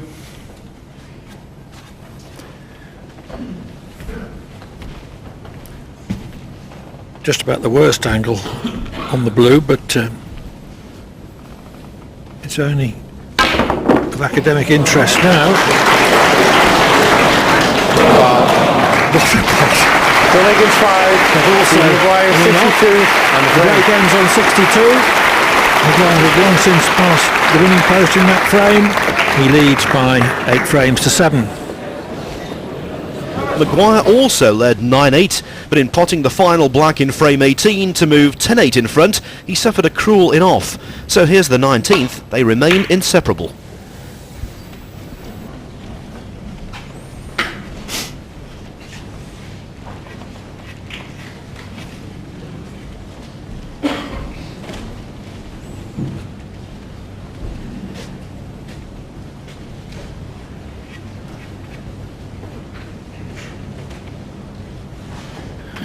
Yeah, we talk about how Stephen Maguire finished after that frame, but I think if he'd have potted it and not gone in off, John Higgins would have been really hurt, because remember, he's Mr. Black off the spot, so John Higgins can forgive himself for the miss black, and Stephen, okay, be upset about the in-off, but he had a few chances to win that frame, and you see it there, he's walking back to the table. Here's the shot. I suppose the pockets are always there, and as I say, when he put his cue on the table, He was just walking away waiting for Jan Verhaas to say fouled. 7 points to John Higgins. But John needed to get that.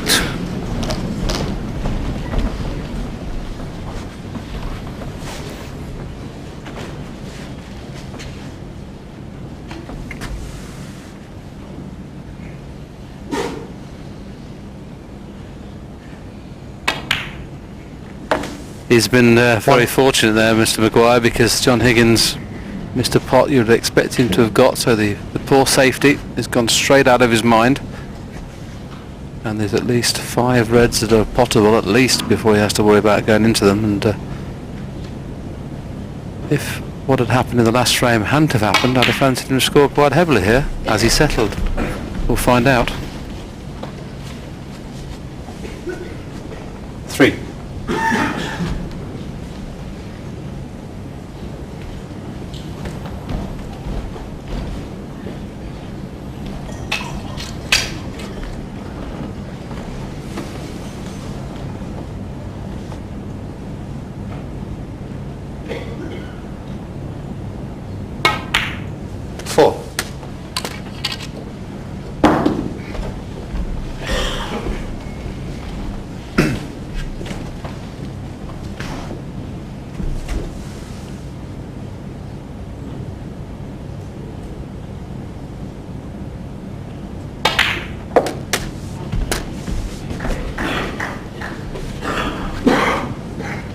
$11.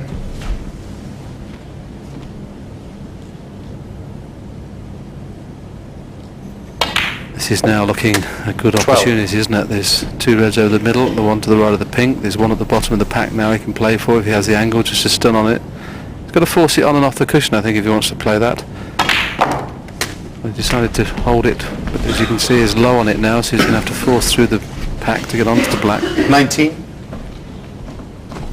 Depends how much of a thickness is hitting the red when he's running through. Yes, he can play it gently. Slightly more thicker on that red, he would have been struggling with the white to go through for the black. He seems to have forgot it, John, doesn't he? You know, we were worried whether he would have it in the back of his mind. He seems to be playing as if nothing had happened in the previous frame. Well, it's early days yet, but as I said, in the previous frame he had a nice few chances and couldn't clinch it. So I wouldn't be guaranteed he could get a frame-winning contribution here.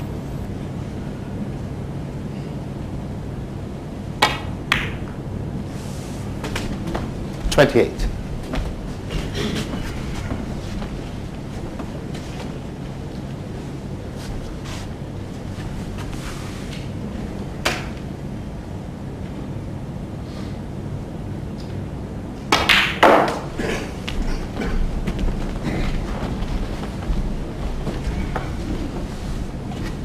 $30.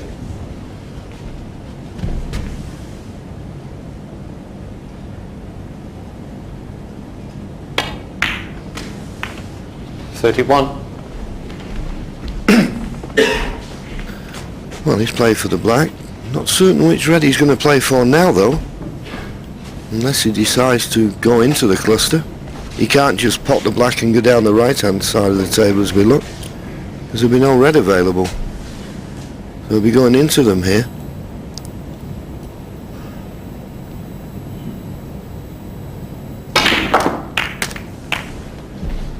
He's got one to the right centre. Okay.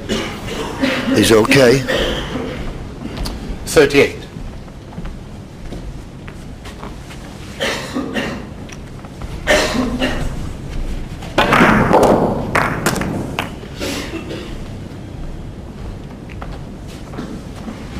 Kind of angle has he got on this red? Will he have to run through for the blue, or does he have an angle to stun down for the black? Well, he may be able to even screw back for the black if it's dead straight. This may flick off the other red, so got to be careful with the pace of the cue ball. Yeah, played it nicely. 39. Just a fraction harder than he would like. The 2 reds to the right of the pink is what he'd have to play the cannon into to hold the cue ball. But this is thin. The shot's not guaranteed. Yeah, if he's not too thin, that's the shot you'd be playing. Delicate one.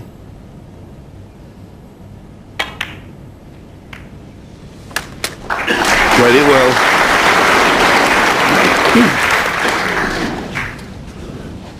.46. When Stephen Maguire won the 2 tournaments he won, especially the UK Championship, he played some of the best snooker I've seen as far as break building is concerned. I think he's nearly at that standard again this week. Very dangerous opponent. Just sometimes he kind of gets extremely cross when things don't go right, and of course they can't always 47. go right for you. And I think if there's one thing that could possibly stop him winning the World Championship, that might be it. His temperament sometimes lets him down, but he is a fantastic player. The 4 frames he played against Hamilton to the final 4 frames is some of the finest potting and break building I've seen here at the Crucible. Never missed a 52. ball. Hamilton didn't score a point in 4 frames.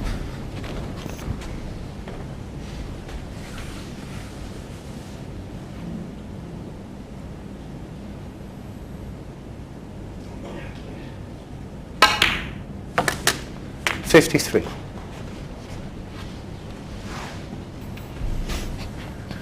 Yeah, I think he's just straight enough. He can just drop it in for a red to the left corner.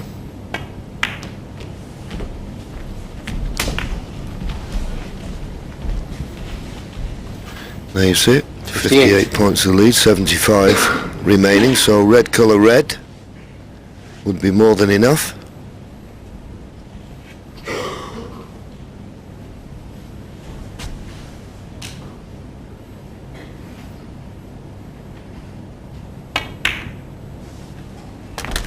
.59. Not absolutely perfect, because I don't think he can screw back on and off the cushion to get round the back of that red. He may have to run through and hope probably to get the gap in between the pink and red and the other 3 reds. Now this is not, I think he should play for one in the middle pocket. If he plays that gap, he's got to have to do it perfect. Right, he needs the gap. Well, he's played inside them. He's played it really well. That was an excellent shot. At first glance, I didn't think he could get that narrow. It was 66. key there that he needed to get onto a red, and he has done.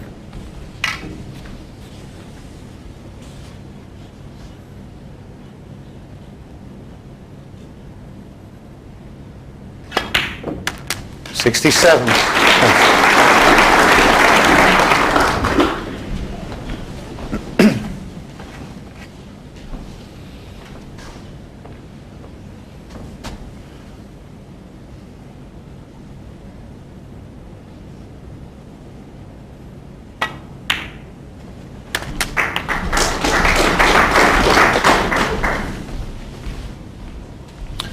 .74.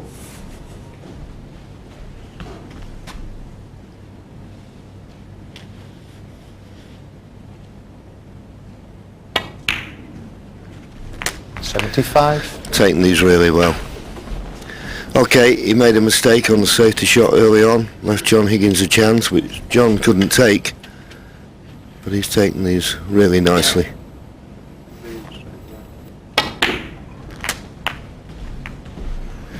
Well, I don't think we're going to see a century break. He didn't get the cannon as planned, so it's going to end here. I don't think he's bothered. He knows that John Higgins... 82 in the frame. So that's Stephen it. Maguire. 82 break, good enough. John Higgins had a chance. The first one couldn't take it. Stephen Maguire back on track. He now leads 10 frames to 9. 10-9 became 11-9 Maguire when the former UK champion cleared yellow to pink to shade a cagey 20th frame. Can Higgins respond yet again?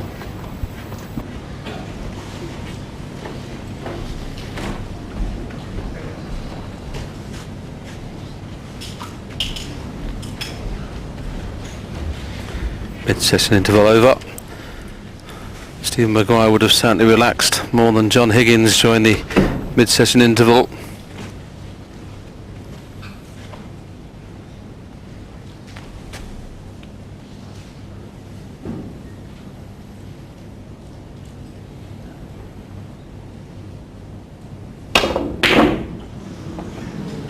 That was the kind of pot he knocked in on the yellow in the previous frame when he went on to clear to win the frame. Cue ball, perfect, but this red's cuttable.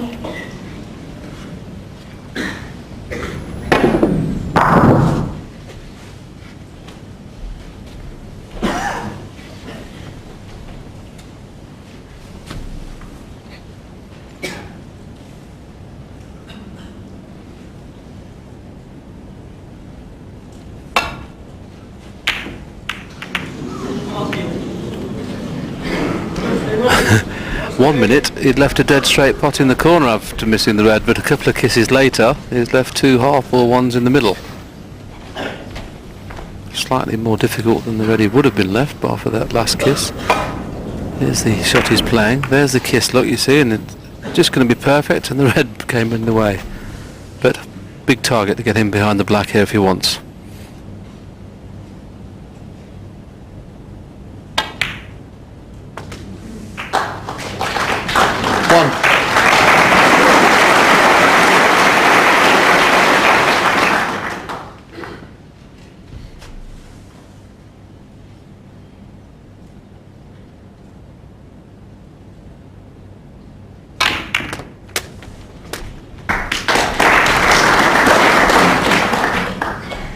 Eight. Played that nicely. Choice of reds. And loosened some more. So this is a pretty good chance.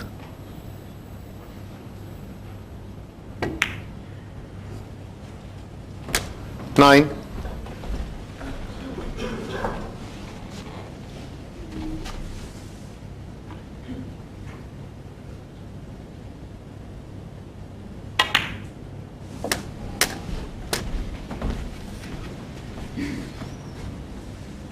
Sixteen.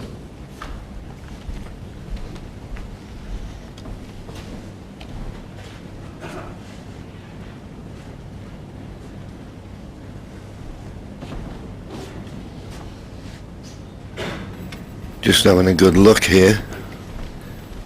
2 reds, 2 blacks. It's an early call, but well, the way the reds are situated, he could have 70. maximum in mind.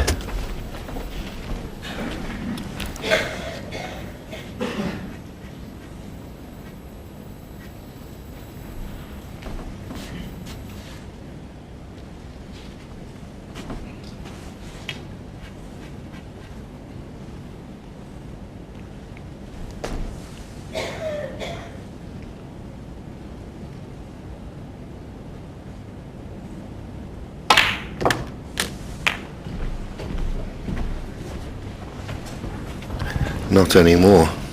24. Won't be playing for the black off the next red.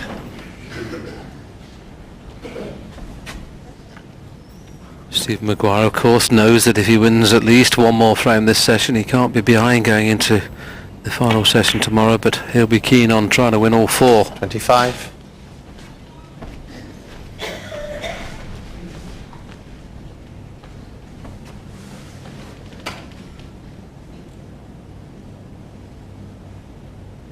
First to 17, of course, goes on to play in their final of the 888.com World Championship, and any sort of 27. lead here is great going into the last round. He's in the ascendancy at the moment, Steve 28. Maguire. A chance to open up for the first time, a 3-frame lead. He was 3-1 in front, obviously now 11-9. This is the first chance he's had to open up a 3-frame gap.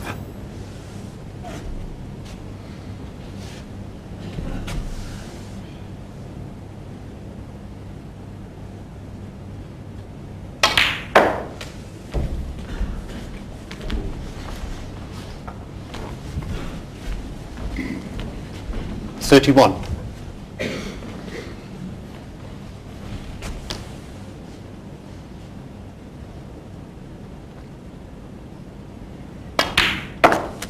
$32.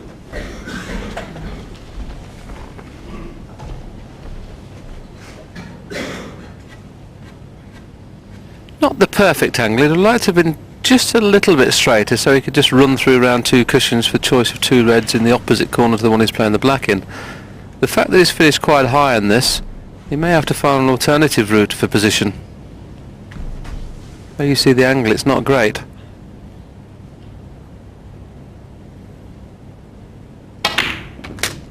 Now he needs the gap. Well, he didn't play that. He's got a red in the middle that he didn't play for. 39.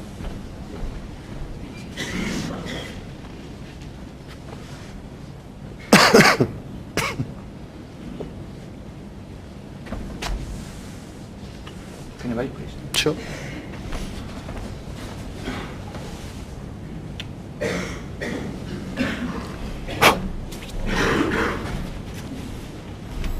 quite right. Well, he didn't play for this red in the middle, of course, but that is the advantage early on in this visit. He took the opportunity, popped the black and cannon reds and loosened a few, and there's more reds to play at when they're out in the open. 40. Just the cannon off the pink nicely, got a nice angle on the blue. Already got a 40-point lead. Looking ominous now, this frame.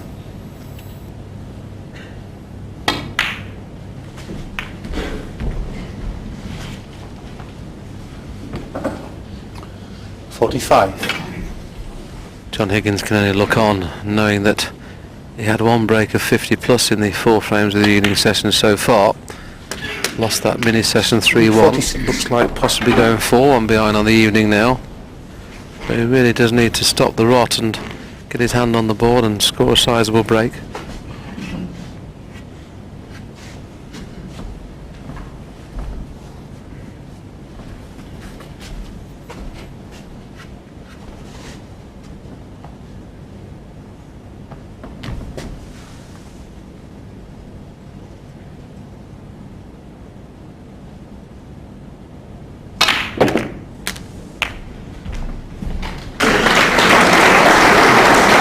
Applause, but 53.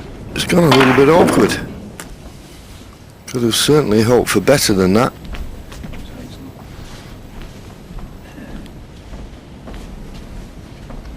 I think the red to the right centre will be his choice, just mainly because he can get the cue to the middle of the cue ball.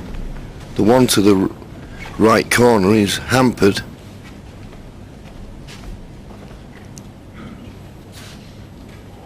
Can't be touching because the referee never nominated it.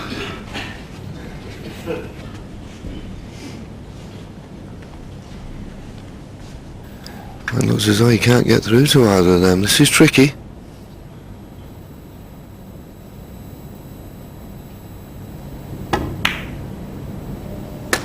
Played it well. The advantage was he didn't have to do a lot with the cue ball. Nicely on the pink. Still in good position.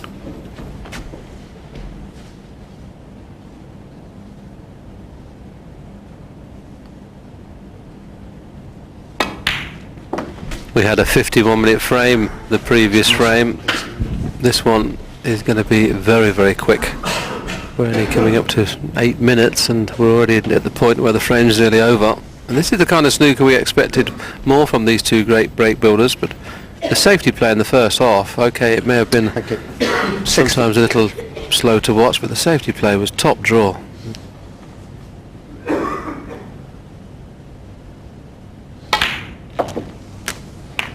$61.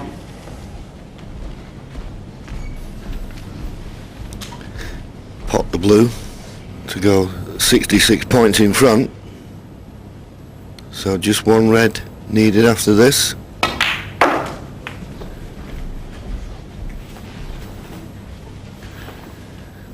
$66.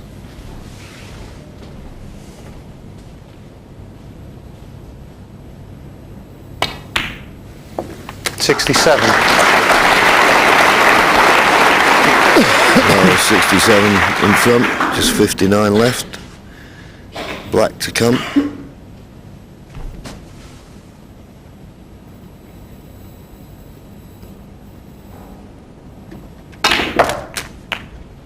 He's had 97 competitive snooker centuries in his career, Stephen Maguire. If he went on to win the championship, we'd expect him to make his 100th here this week.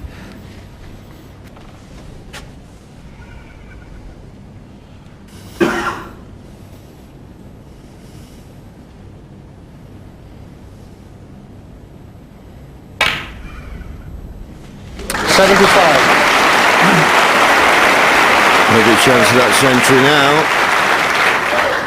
John Higgins went for a risky long red, didn't get it, left this chance on.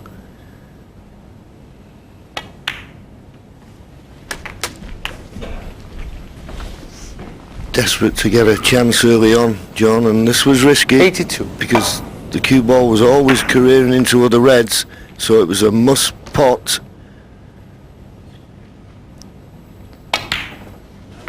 83.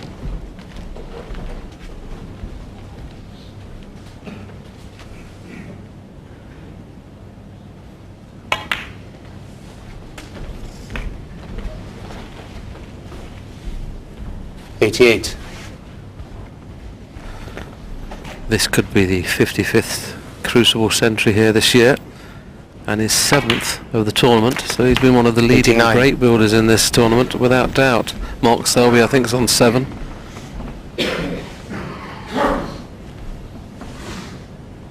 Joint top, of course, with Mark Selby on the number of centuries. 144, the icebreaker at the moment by Ali Carter. That can't be beaten here. So if you 96. needed to stamp a little bit of authority on a match, it's coming out of the interval and winning a frame at one visit, and he's 97. done just that.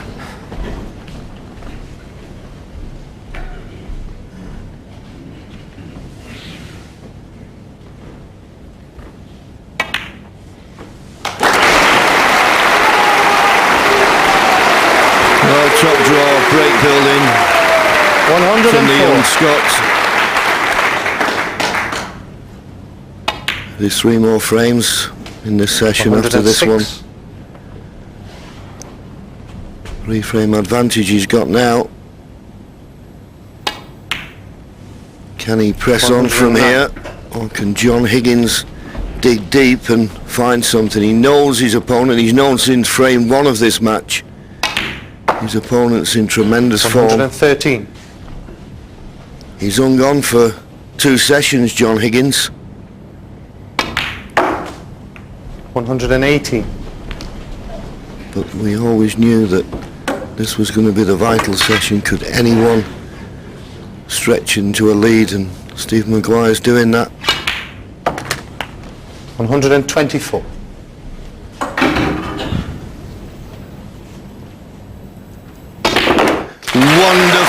Wonderful century break there from Steve Maguire. He's only ever been 2 frames up before, but now he's 3 in front of John Higgins. He leads 12 frames to 9. If he hits the red, it might not go in. Might purposely play it. Got to be very precise. Big shot, this one. Oh, clean as a whistle. Well played. Well played indeed. 41. Bit of Dan Maskell there, John. Well played indeed. Oh, mind you, 42. Well playing there. The black's still on, but a lot finer than he wanted. Yes, we say it many times when a ball's near the jaws of the pocket, you're never certain how it's going to come out, and it was made more difficult because he was hampered, and he didn't want to be low on that black as he was on the other one. So a tricky shot this, using the rest, a little bit to do with the cue ball.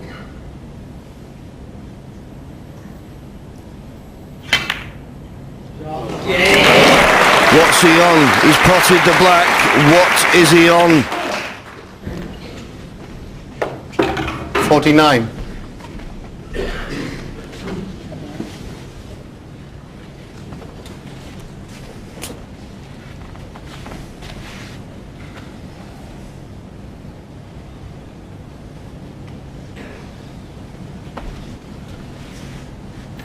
Just can't get through to the red in the middle of the table. He's looking for an alternative, but nothing's easy. He's desperate to try and win this frame in one visit, but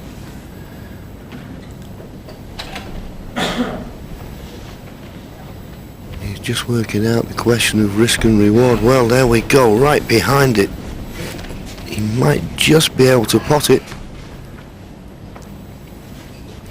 He's had a look from both sides, he's still not sure.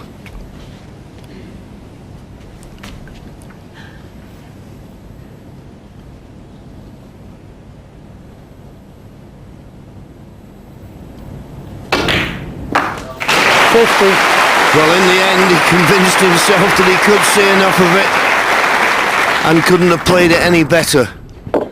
Good shot.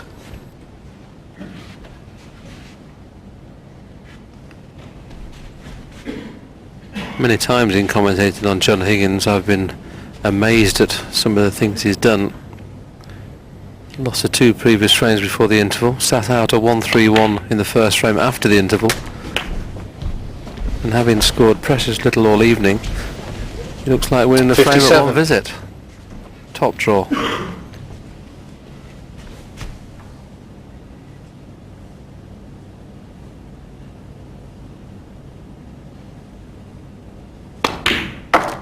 $58. Yes, and what's been different in this frame, Willie, is the fact that he knocked in a terrific long red for starters, something he's not been doing this evening so far. It shows you the difference if you can knock that long red in and get yourself in amongst the balls.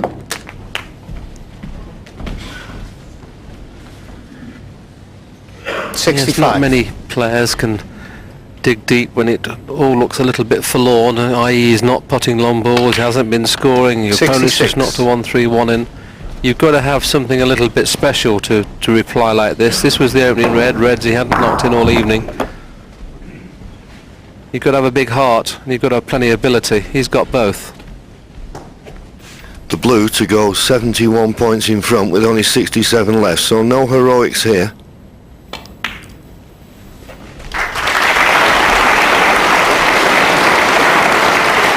He's dug deep for this. 71.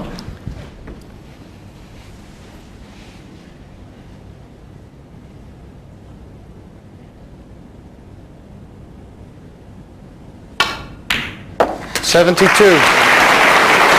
Cued it beautifully. That's the frame well and truly over. He'd love to make a century.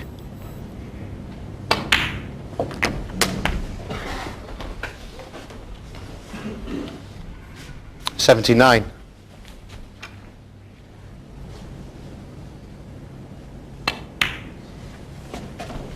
$80.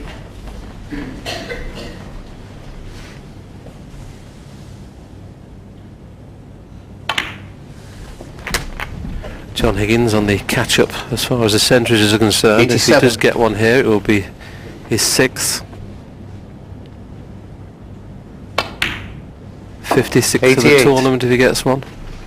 And the more amazing stat, it would be his 351st in competitive play.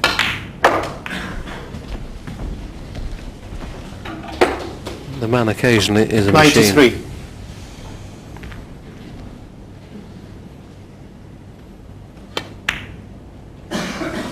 The century, 94. barring a miscue, is now assured.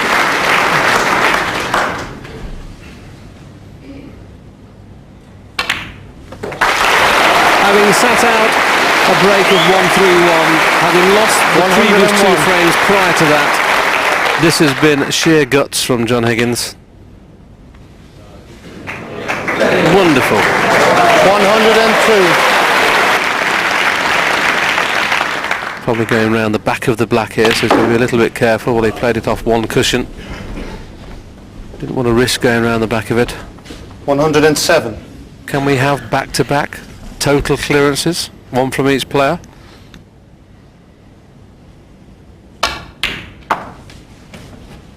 $109. You wouldn't bet against it now, and I suppose this just sums up snooker, doesn't it? Before the interval we had real tough safety exchanges, 112. 40, 50 minute frames, and the last 2 frames have just flown by with exquisite potting and break building. 116. Yes. Maguire's break of 1-3-1 was about 12 minutes. This is coming up to about 12 minutes as well, so both breaks have been played with so much fluency and speed. 121. 127. Back-to-back totals. Anything you can do, you can possibly do better. 1-3-1 in the previous frame from Maguire. 1-3-4 total clearance from Higgins. What a match. Higgins trails though by 12 frames to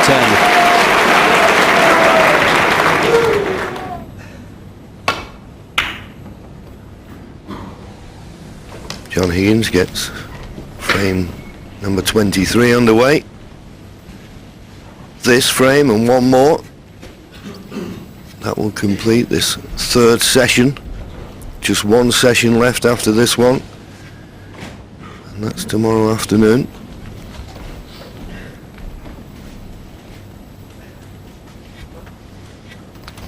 I think in some way Stephen Maguire will be kicking himself the way that the match was played earlier on if he doesn't take at least a 2-frame lead into the final session.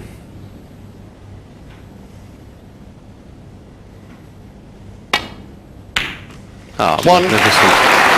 Well, they've been all day, these two. Having played some 2 hours of magnificent safety in the opening 4 frames, they're now both on fire. Incredible. And look at the position he left should he have missed the pot. That's how confident he was in playing the pot. This is like a shootout at the minute, John, at the OK Corral. Yeah, the funny thing is, I was having a conversation with Ronnie O'Sullivan, and he was saying that the break-off shot now has become so important. It's very difficult not to leave a pot on. John Higgins broke off there and left what was a very difficult red for Stephen. But now he's knocked it in. 9.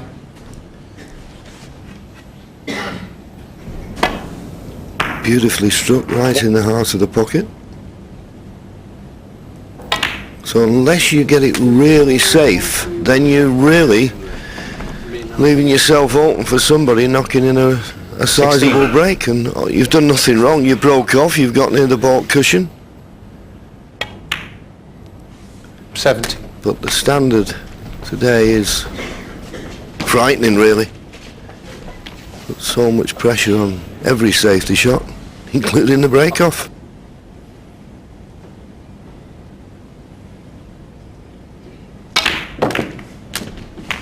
Just needed to slip off them a little bit narrower to leave the perfect 24. angle on this red. He's still on it. But can he avoid the cannon on the black in playing around the back of it? If not, he'll just screw into it and push it over the corner.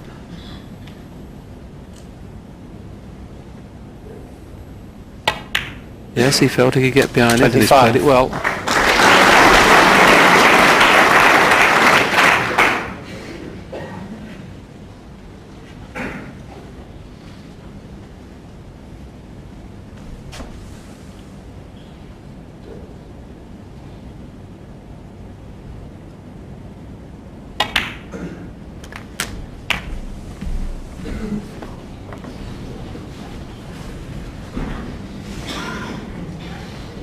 .32.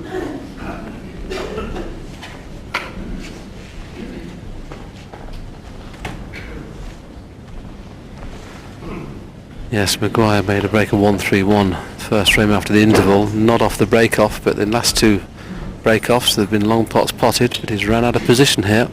I don't honestly think he can pot any red here, and if he can't, the safety's not straightforward because the pink's in the way for the natural safety. I don't know whether the one just below the pink will cut into the right-hand corner. It pots, but can he see enough of it to cut it in, and is it worth the risk if he can?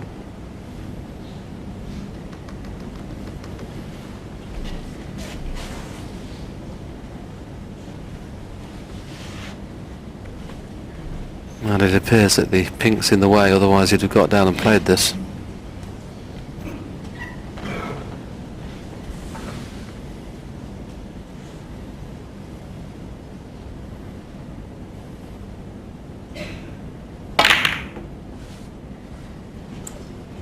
Stephen Maguire, 32. Well, it looked as though it was going to be a very good kiss on the yellow. It wasn't. John can get through to cut this red to the right corner, and Stephen will be very disappointed he broke down prematurely there. It was a good chance. Great opening red. Now John's got to be playing this with a tracer left-hand side, because if he misses it, he doesn't want to be kissing onto other balls. It's those type of shots that he's just not been knocking in with any consistency. And just such an important part, and you can see the frustration etched all over his face. I know he was playing it with a little bit of side, which made the pot a little bit more difficult. I've been expecting to put that one in. Cut in the middle. Doesn't appear to be any problems, but he'd like to play it slow enough to kiss the red full ball to stop on the black, but if you don't get the full ball kiss, it's no good. So is he going to risk the full ball? Well, I think he did, and he's got it full ball off the cushion. Well, John, on the way down, did he play it, or on the way back? Difficult to say. I can't believe he's played for a gap like that on the way down. So, anyway, he'll say that he played a canner on a red to get on the black and couldn't have come nicer. But such was the thin contact of the pot, he couldn't play it with any less pace anyway. 40-point lead. 8. Obviously, if he does win this frame, he's bound to be at least 2 frames in front going into tomorrow afternoon's final session. So this is a massive frame.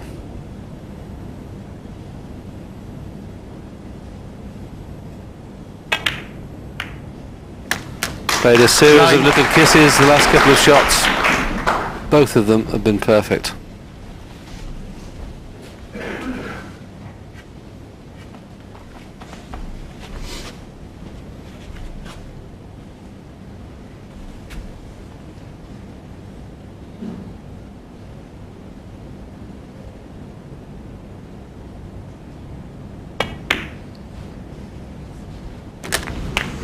Well, it didn't sound good, and for one moment I thought the heavy contact had made him miss the black. It caught the near jaw, which normally 16. means they don't go in. It was one of them, really. A bit more pace, and it wouldn't have done.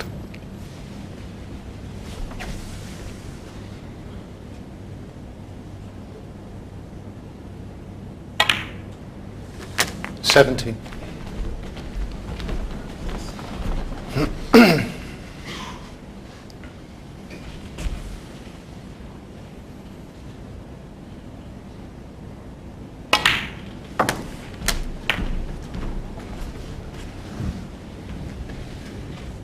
$23.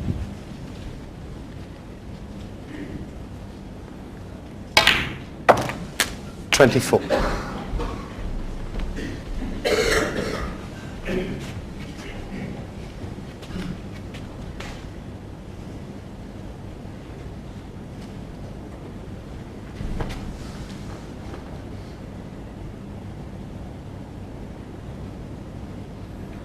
$56. This will be 62.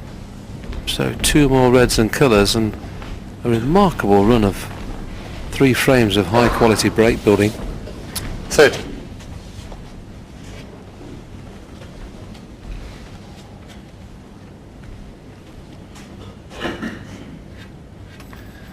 Nothing John Higgins can do, as we always say, no matter how good you are.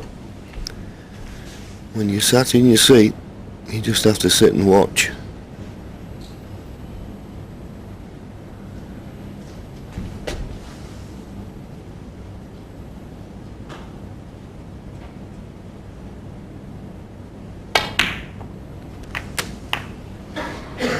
$31. Well, he's on the yellow. He didn't fancy playing a delicate shot and controlling the cue ball for the pink. He knew there was, well, 3 or 4 balls he could get on at that end of the table. Just that he's got to travel a little bit more, but he's cued that absolutely beautifully. Well, I'll say that. 33. Maybe another 2 or 3 inches. Still needs a red and a colour. 65 ahead, 75 remaining. And the pink just making it slightly awkward.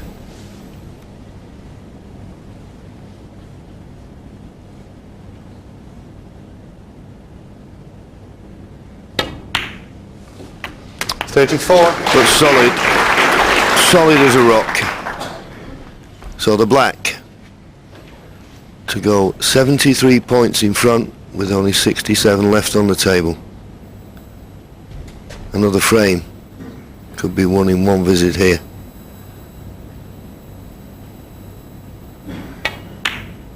Well, didn't bother with the cannon. He knew that was frame ball. He knew that left John Higgins needing a couple of snookers.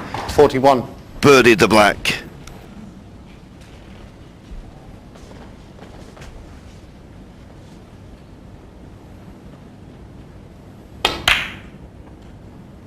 Well, having just sat out a Stephen Maguire, magnificent 1-3-4, breaks of 32 and 41, should have taken him once again 3 frames clear. I can tell you Maguire finished the third session leading 14-10, but when they restarted, Higgins recovered to 14-11 after his opponent missed a vital pink to a middle pocket. Here's frame 25, over to Willie Thorne and Dennis Taylor.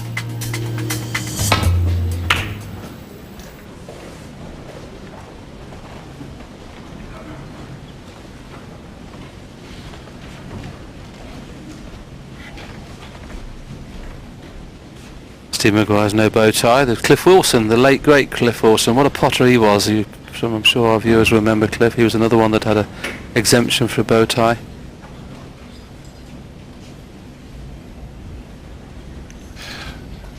And of course the great Alex Higgins used to take his tie off. He had an exemption as well.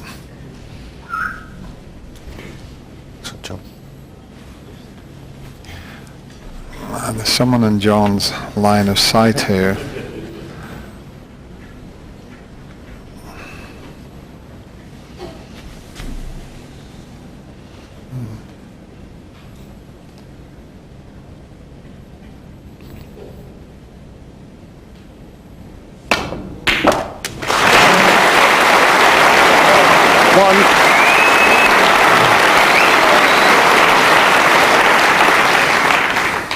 I think everyone enjoyed that. Not so much the pot, but look where he put the white to leave the black on. And if he can come back and just nudge that red to the right of it, it'll open things up. Oh, in fact, he could screw back behind it. 8.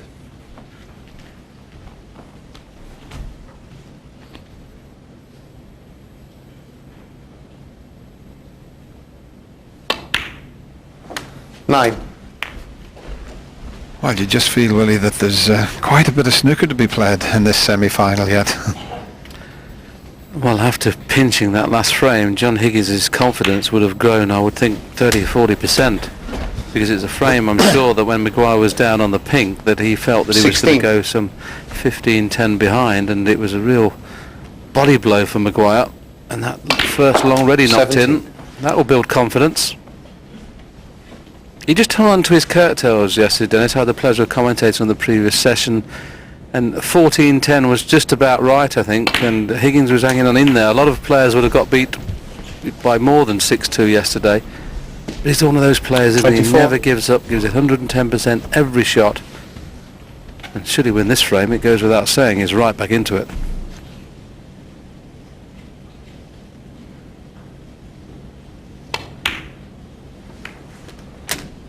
$25.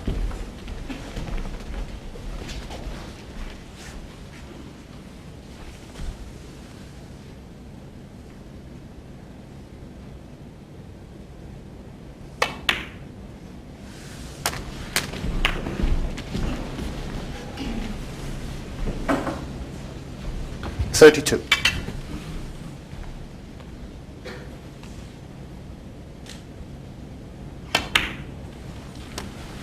Thanks. 33. He's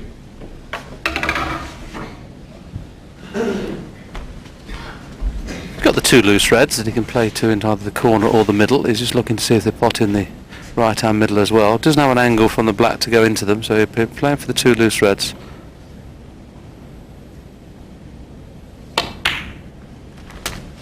Needs that keyboard to slow down a little bit, unless the top one goes as well. I know the middle one of those 3 goes.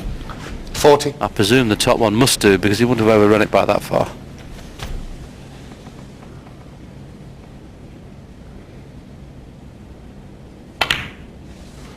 $41.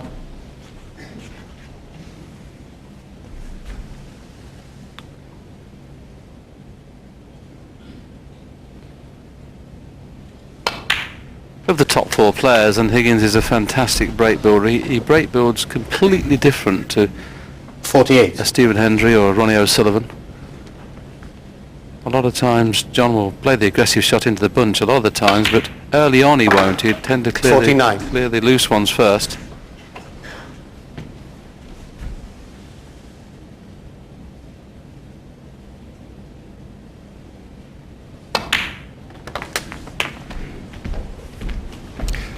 Yeah, he break builds a little bit like 56. Ray Reardon, the great Ray Reardon, who used to knock them out one at a time or a couple at a time.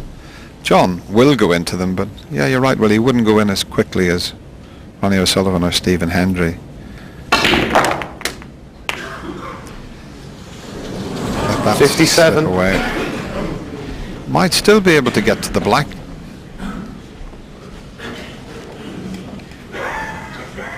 It just depends. If he wants to hold the white, if he takes the black on, just running past those reds, if he wants to pot the black and keep the white, he's got to play a cannon here.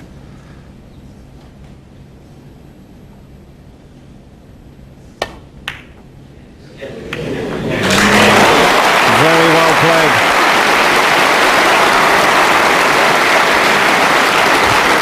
'64. That was a tough cut. Pretty good under pressure, this fella. Yes, as Dennis mentioned, the key shot was getting the kiss, and the pot, yes, you can expect him to pot it, but the kiss was perfect. 65. Just black and one more red, and he'd have won the opening 2 frames.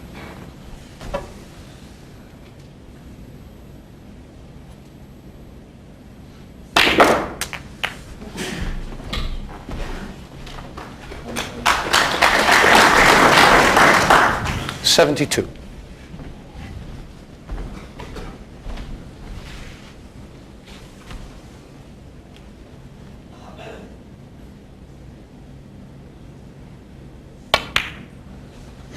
'73. Round of applause from this crowd, knowing that that's frame over. He can now concentrate on making yet another century.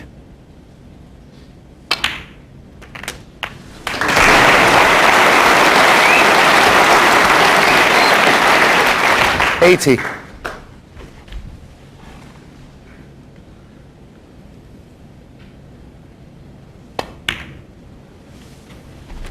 '81. John Higgins has already made 6 Crucible centuries here this week. Mark Selby is on the top of that leaderboard with 8. And this is 11 reds, 11 blacks. This is a chance for our first Crucible maximum. '88.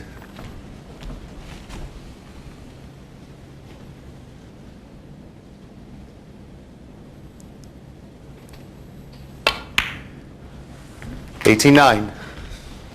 The highest break so far in this year's 888.com World Championship is held by Ali Carter, a break of 144. £10,000 for the high break, but for a maximum £147,000 96. plus the 10,000. Oh, it goes without saying. Oh, he's had a kick. He's had a horrible kick. It's gone in though, and the cue 97. ball's bounced off the cushion. He's had a result there. That was a horrible kick. 2 things happened there. It slowed the cue ball down and threw the white wider.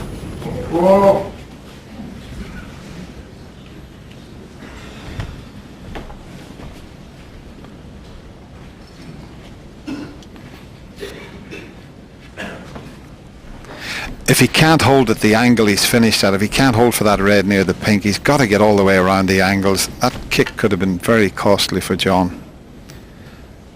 Now, can he hold this? He's had to go around the angles, as I mentioned. Is he going to drop on that red? It needs to pull up. It needs to pull up.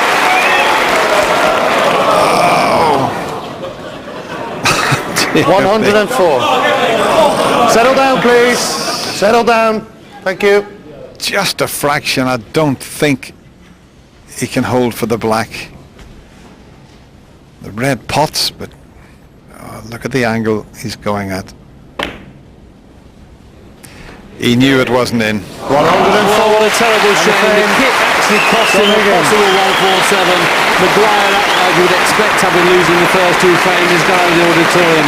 Higgins is 7th century of this tournament, a break of 104, and he's now right back into the match at 14-12. No 147, but the main objective, putting Maguire under pressure, has been achieved. The next two frames are shared, so Maguire leads 15-13 as we pick up play in frame 29. A little bit unlucky there, Stephen Maguire, because I think John can take this in the green pocket and probably hold for the black. It may have to play a little cannon into the black, but it's one he may take on. It's an easy snooker in behind the black, but there's not really any advantage in doing that. He'd rather play the pot if he can.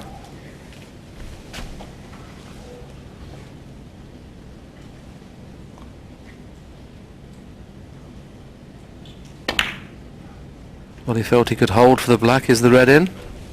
You betcha.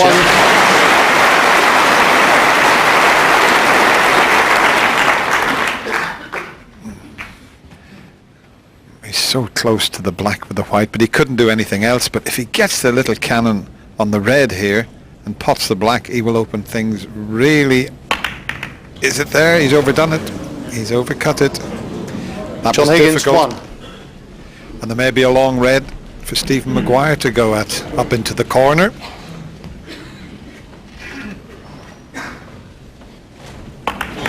When you're so close to the ball like that, it's so difficult to judge the angle. But he will finish on the black if he pots this.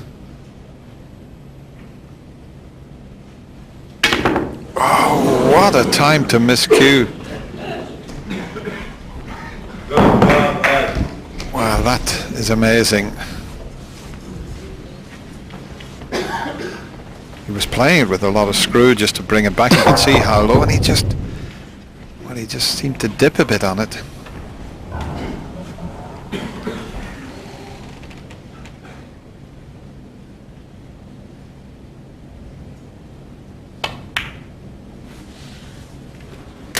One. Well, a very relieved John Higgins is quickly back to the table, and look at where the balls are now.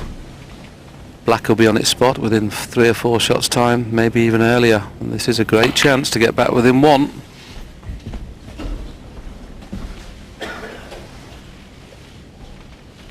Six.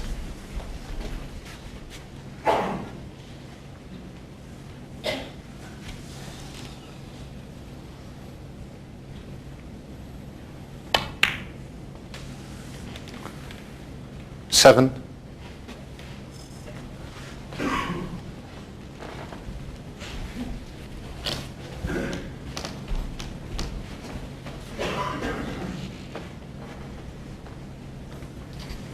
Taking the slightly more difficult yellow because he's straight on the blue. Not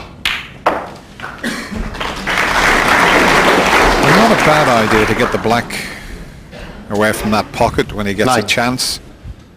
It's just blocking, well, quite a few reds into that particular pocket.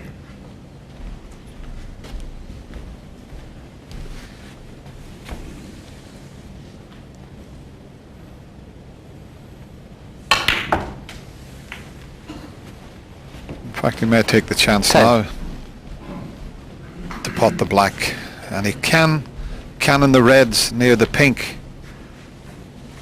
You play this with left hand side. Just watch the white, how it spins over towards those red and pink.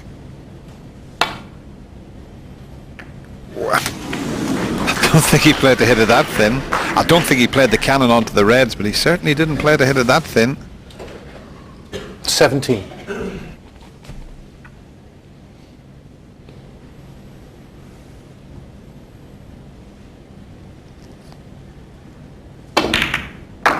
Oh, good recovery, but where's the red gone? Does the pink pot? 18.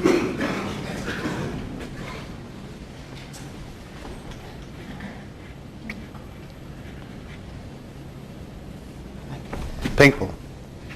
Can't tell yet whether he's playing the pot or the safety. I can't quite see from here.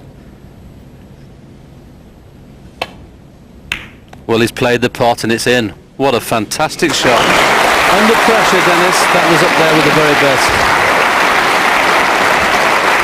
Absolutely, Willie, especially at the pace. He's just let the pink drop in the pocket. He had to do that to hold for the reds. He really does produce some terrific snooker under pressure. 24. I honestly think in context of the match, that was the best pressure shot we've seen.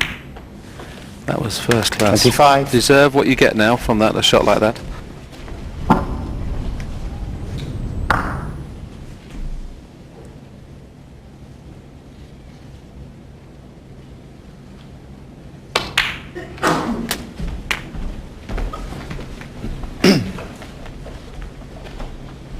$32.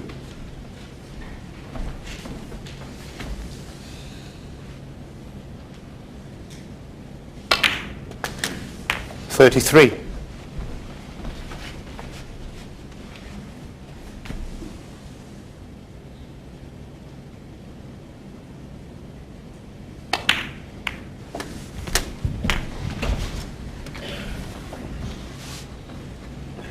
$40.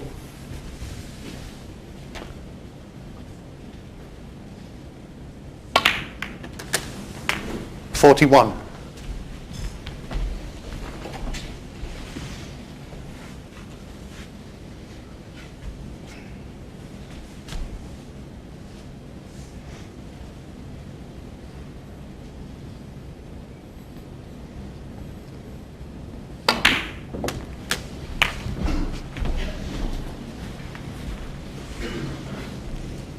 $48.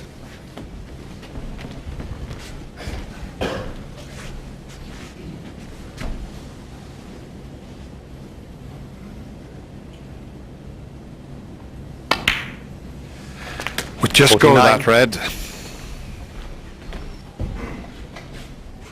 Great effort here from John Higgins. Odds on to getting back to just one behind.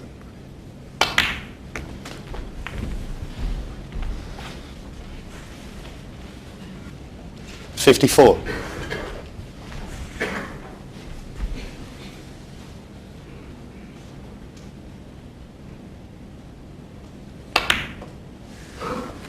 $55. Well, Dennis, I have to go back to the pink, and when you consider it possibly would have meant he would have lost the frame should the pink have not gone in, he showed a great deal of heart, didn't he, to play that shot at that pace.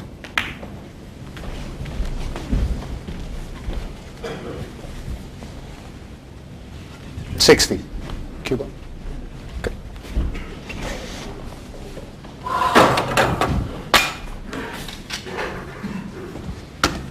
There you go.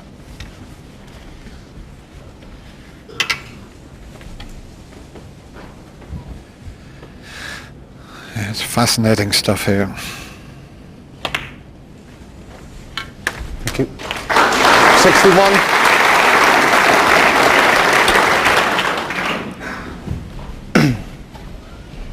The black to make absolutely sure of this frame. Quite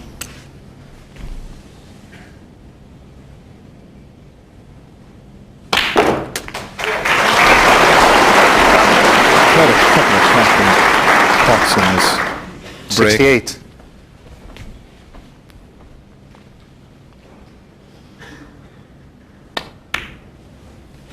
Cut a black in 69. that was over the pocket and hit it far too thin and snookered himself, but to drop the pink in dead weight was top class and deserved to win any frame. I'm getting a little bit excited, Dennis. We're on a break of 76, and I think we've had some knowledge come through from the press room. They were on the Crucible century 999 since we've been coming here for the last 30 years. Could this be the 1000th? Well, if he gets the cannon onto the pink, it could well be, Willie. What a milestone that will be. 1,000 century breaks at the Crucible. The chance is there now. 84. And it will be 85. the 60th century of this tournament this year. And it'll be 8 for John Higgins.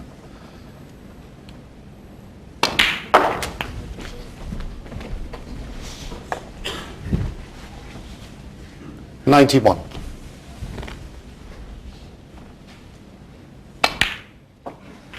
92. I bet John doesn't realise that this is going to be the 1000th century break.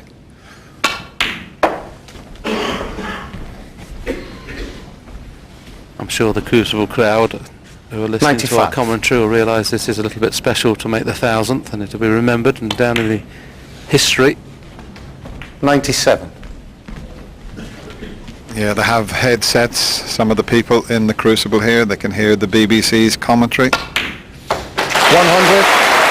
And there we go, a little bit of history.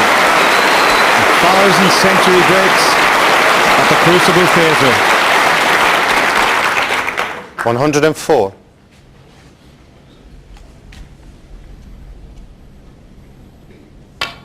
And he perhaps should have had a maximum 109. today as well. That would have been a bit special.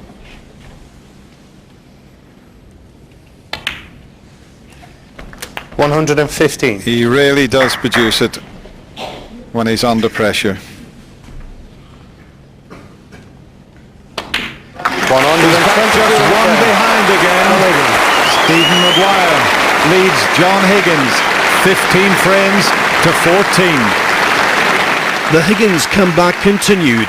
He stole frame 30 on the black, and Maguire didn't score in the 31st.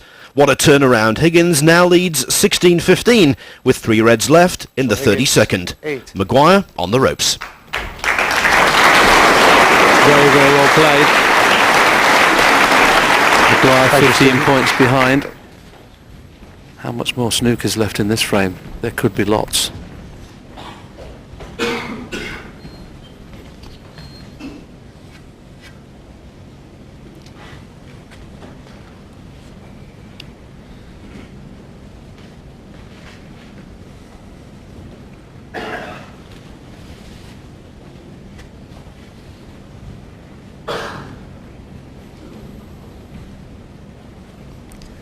He's got to be so careful here. If he plays to land on them, he could push a red into a potable position. He's got to be very precise here. He might have left one. I think he has. He has. He had to get that absolutely spot on. Now there's been 12 reds potted. Only 43 points scored. What he wouldn't give for 3 reds and 3 blacks to get to the final.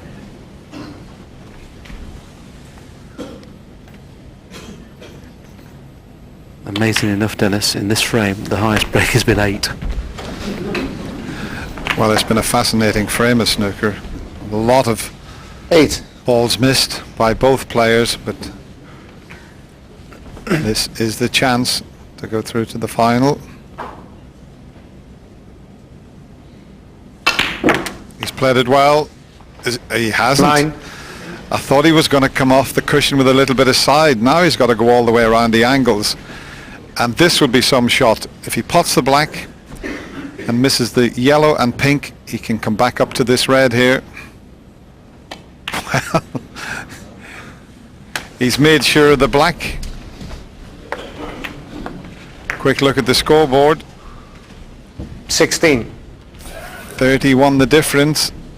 So he's just going to play the snooker. Didn't risk going around the angles there.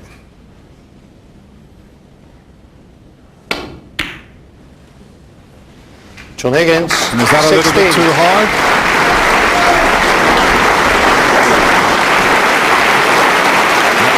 I think he can certainly bend it with just a little bit of side.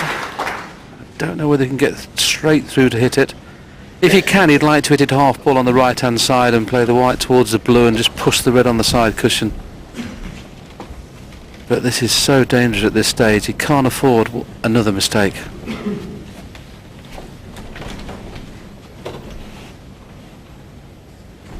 Can he get through to half ball on the right hand side and play the shot? He's tried it.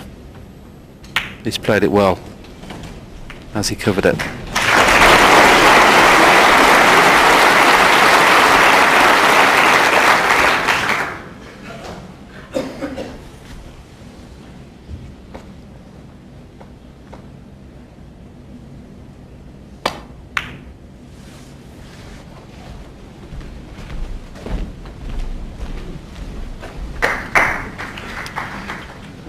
just over 30 minutes.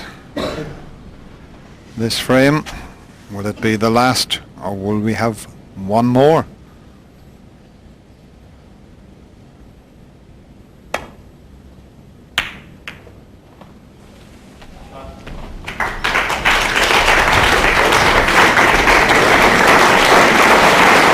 Now this is a tough safety.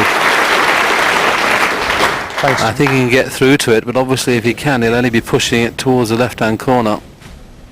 This is a tough safety. He might just play to double it past the middle pocket, and that's dangerous. Play just to push it on the side cushion. Well played.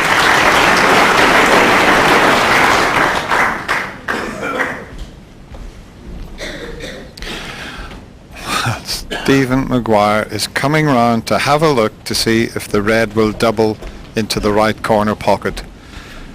What a shot this would be to risk at this stage.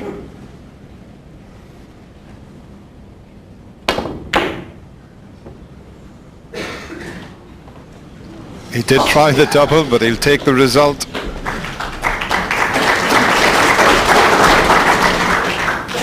Just looking to see if he can get in behind the red with a lot of right hand side and try and leave the white where the red is and send the red up towards the pink and yellow.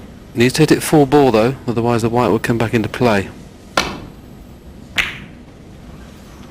Not too bad at all. Excellent shot.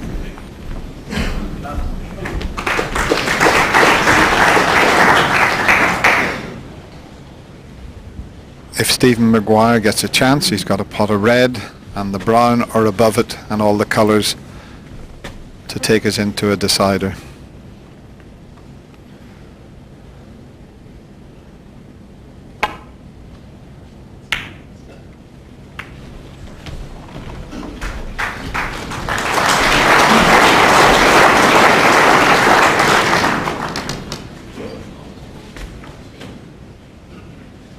Twice Stephen Maguire's played a good shot and twice he's left the edge sticking out.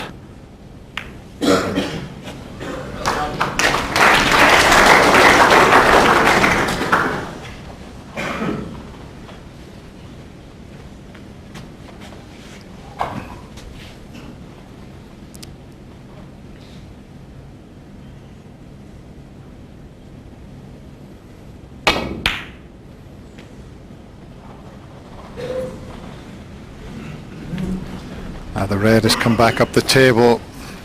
This is cuttable. This is cuttable, and he won't cannon the black with the white. And Stephen knows if this red goes in the middle pocket, it could be the end of this year's World Championship for him. It's there.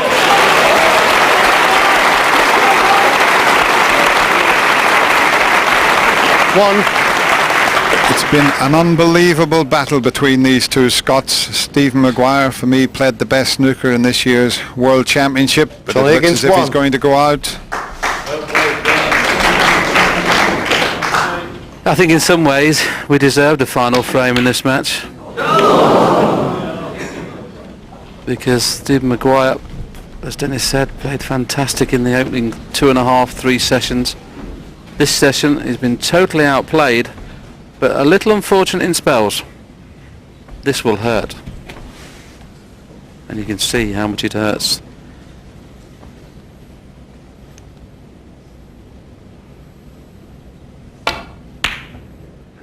Well, undoubtedly the best match of the tournament. There you can see John Higgins clenching his fist. This has been a remarkable comeback.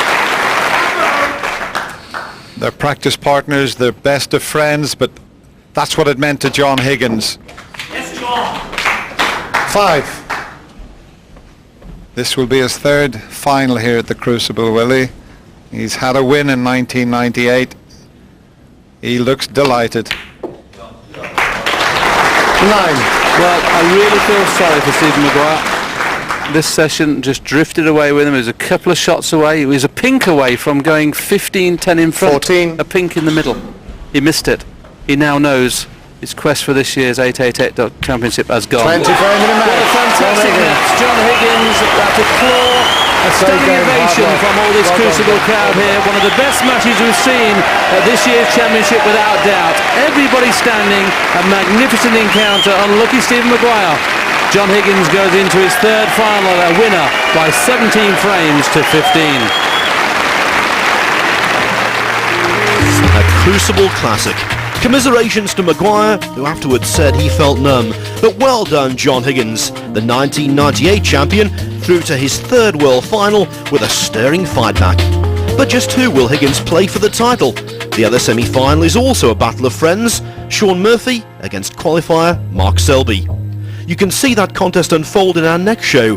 But for now, from the 888.com World Championship and the venue that is truly a crucible of pressure, it's goodbye.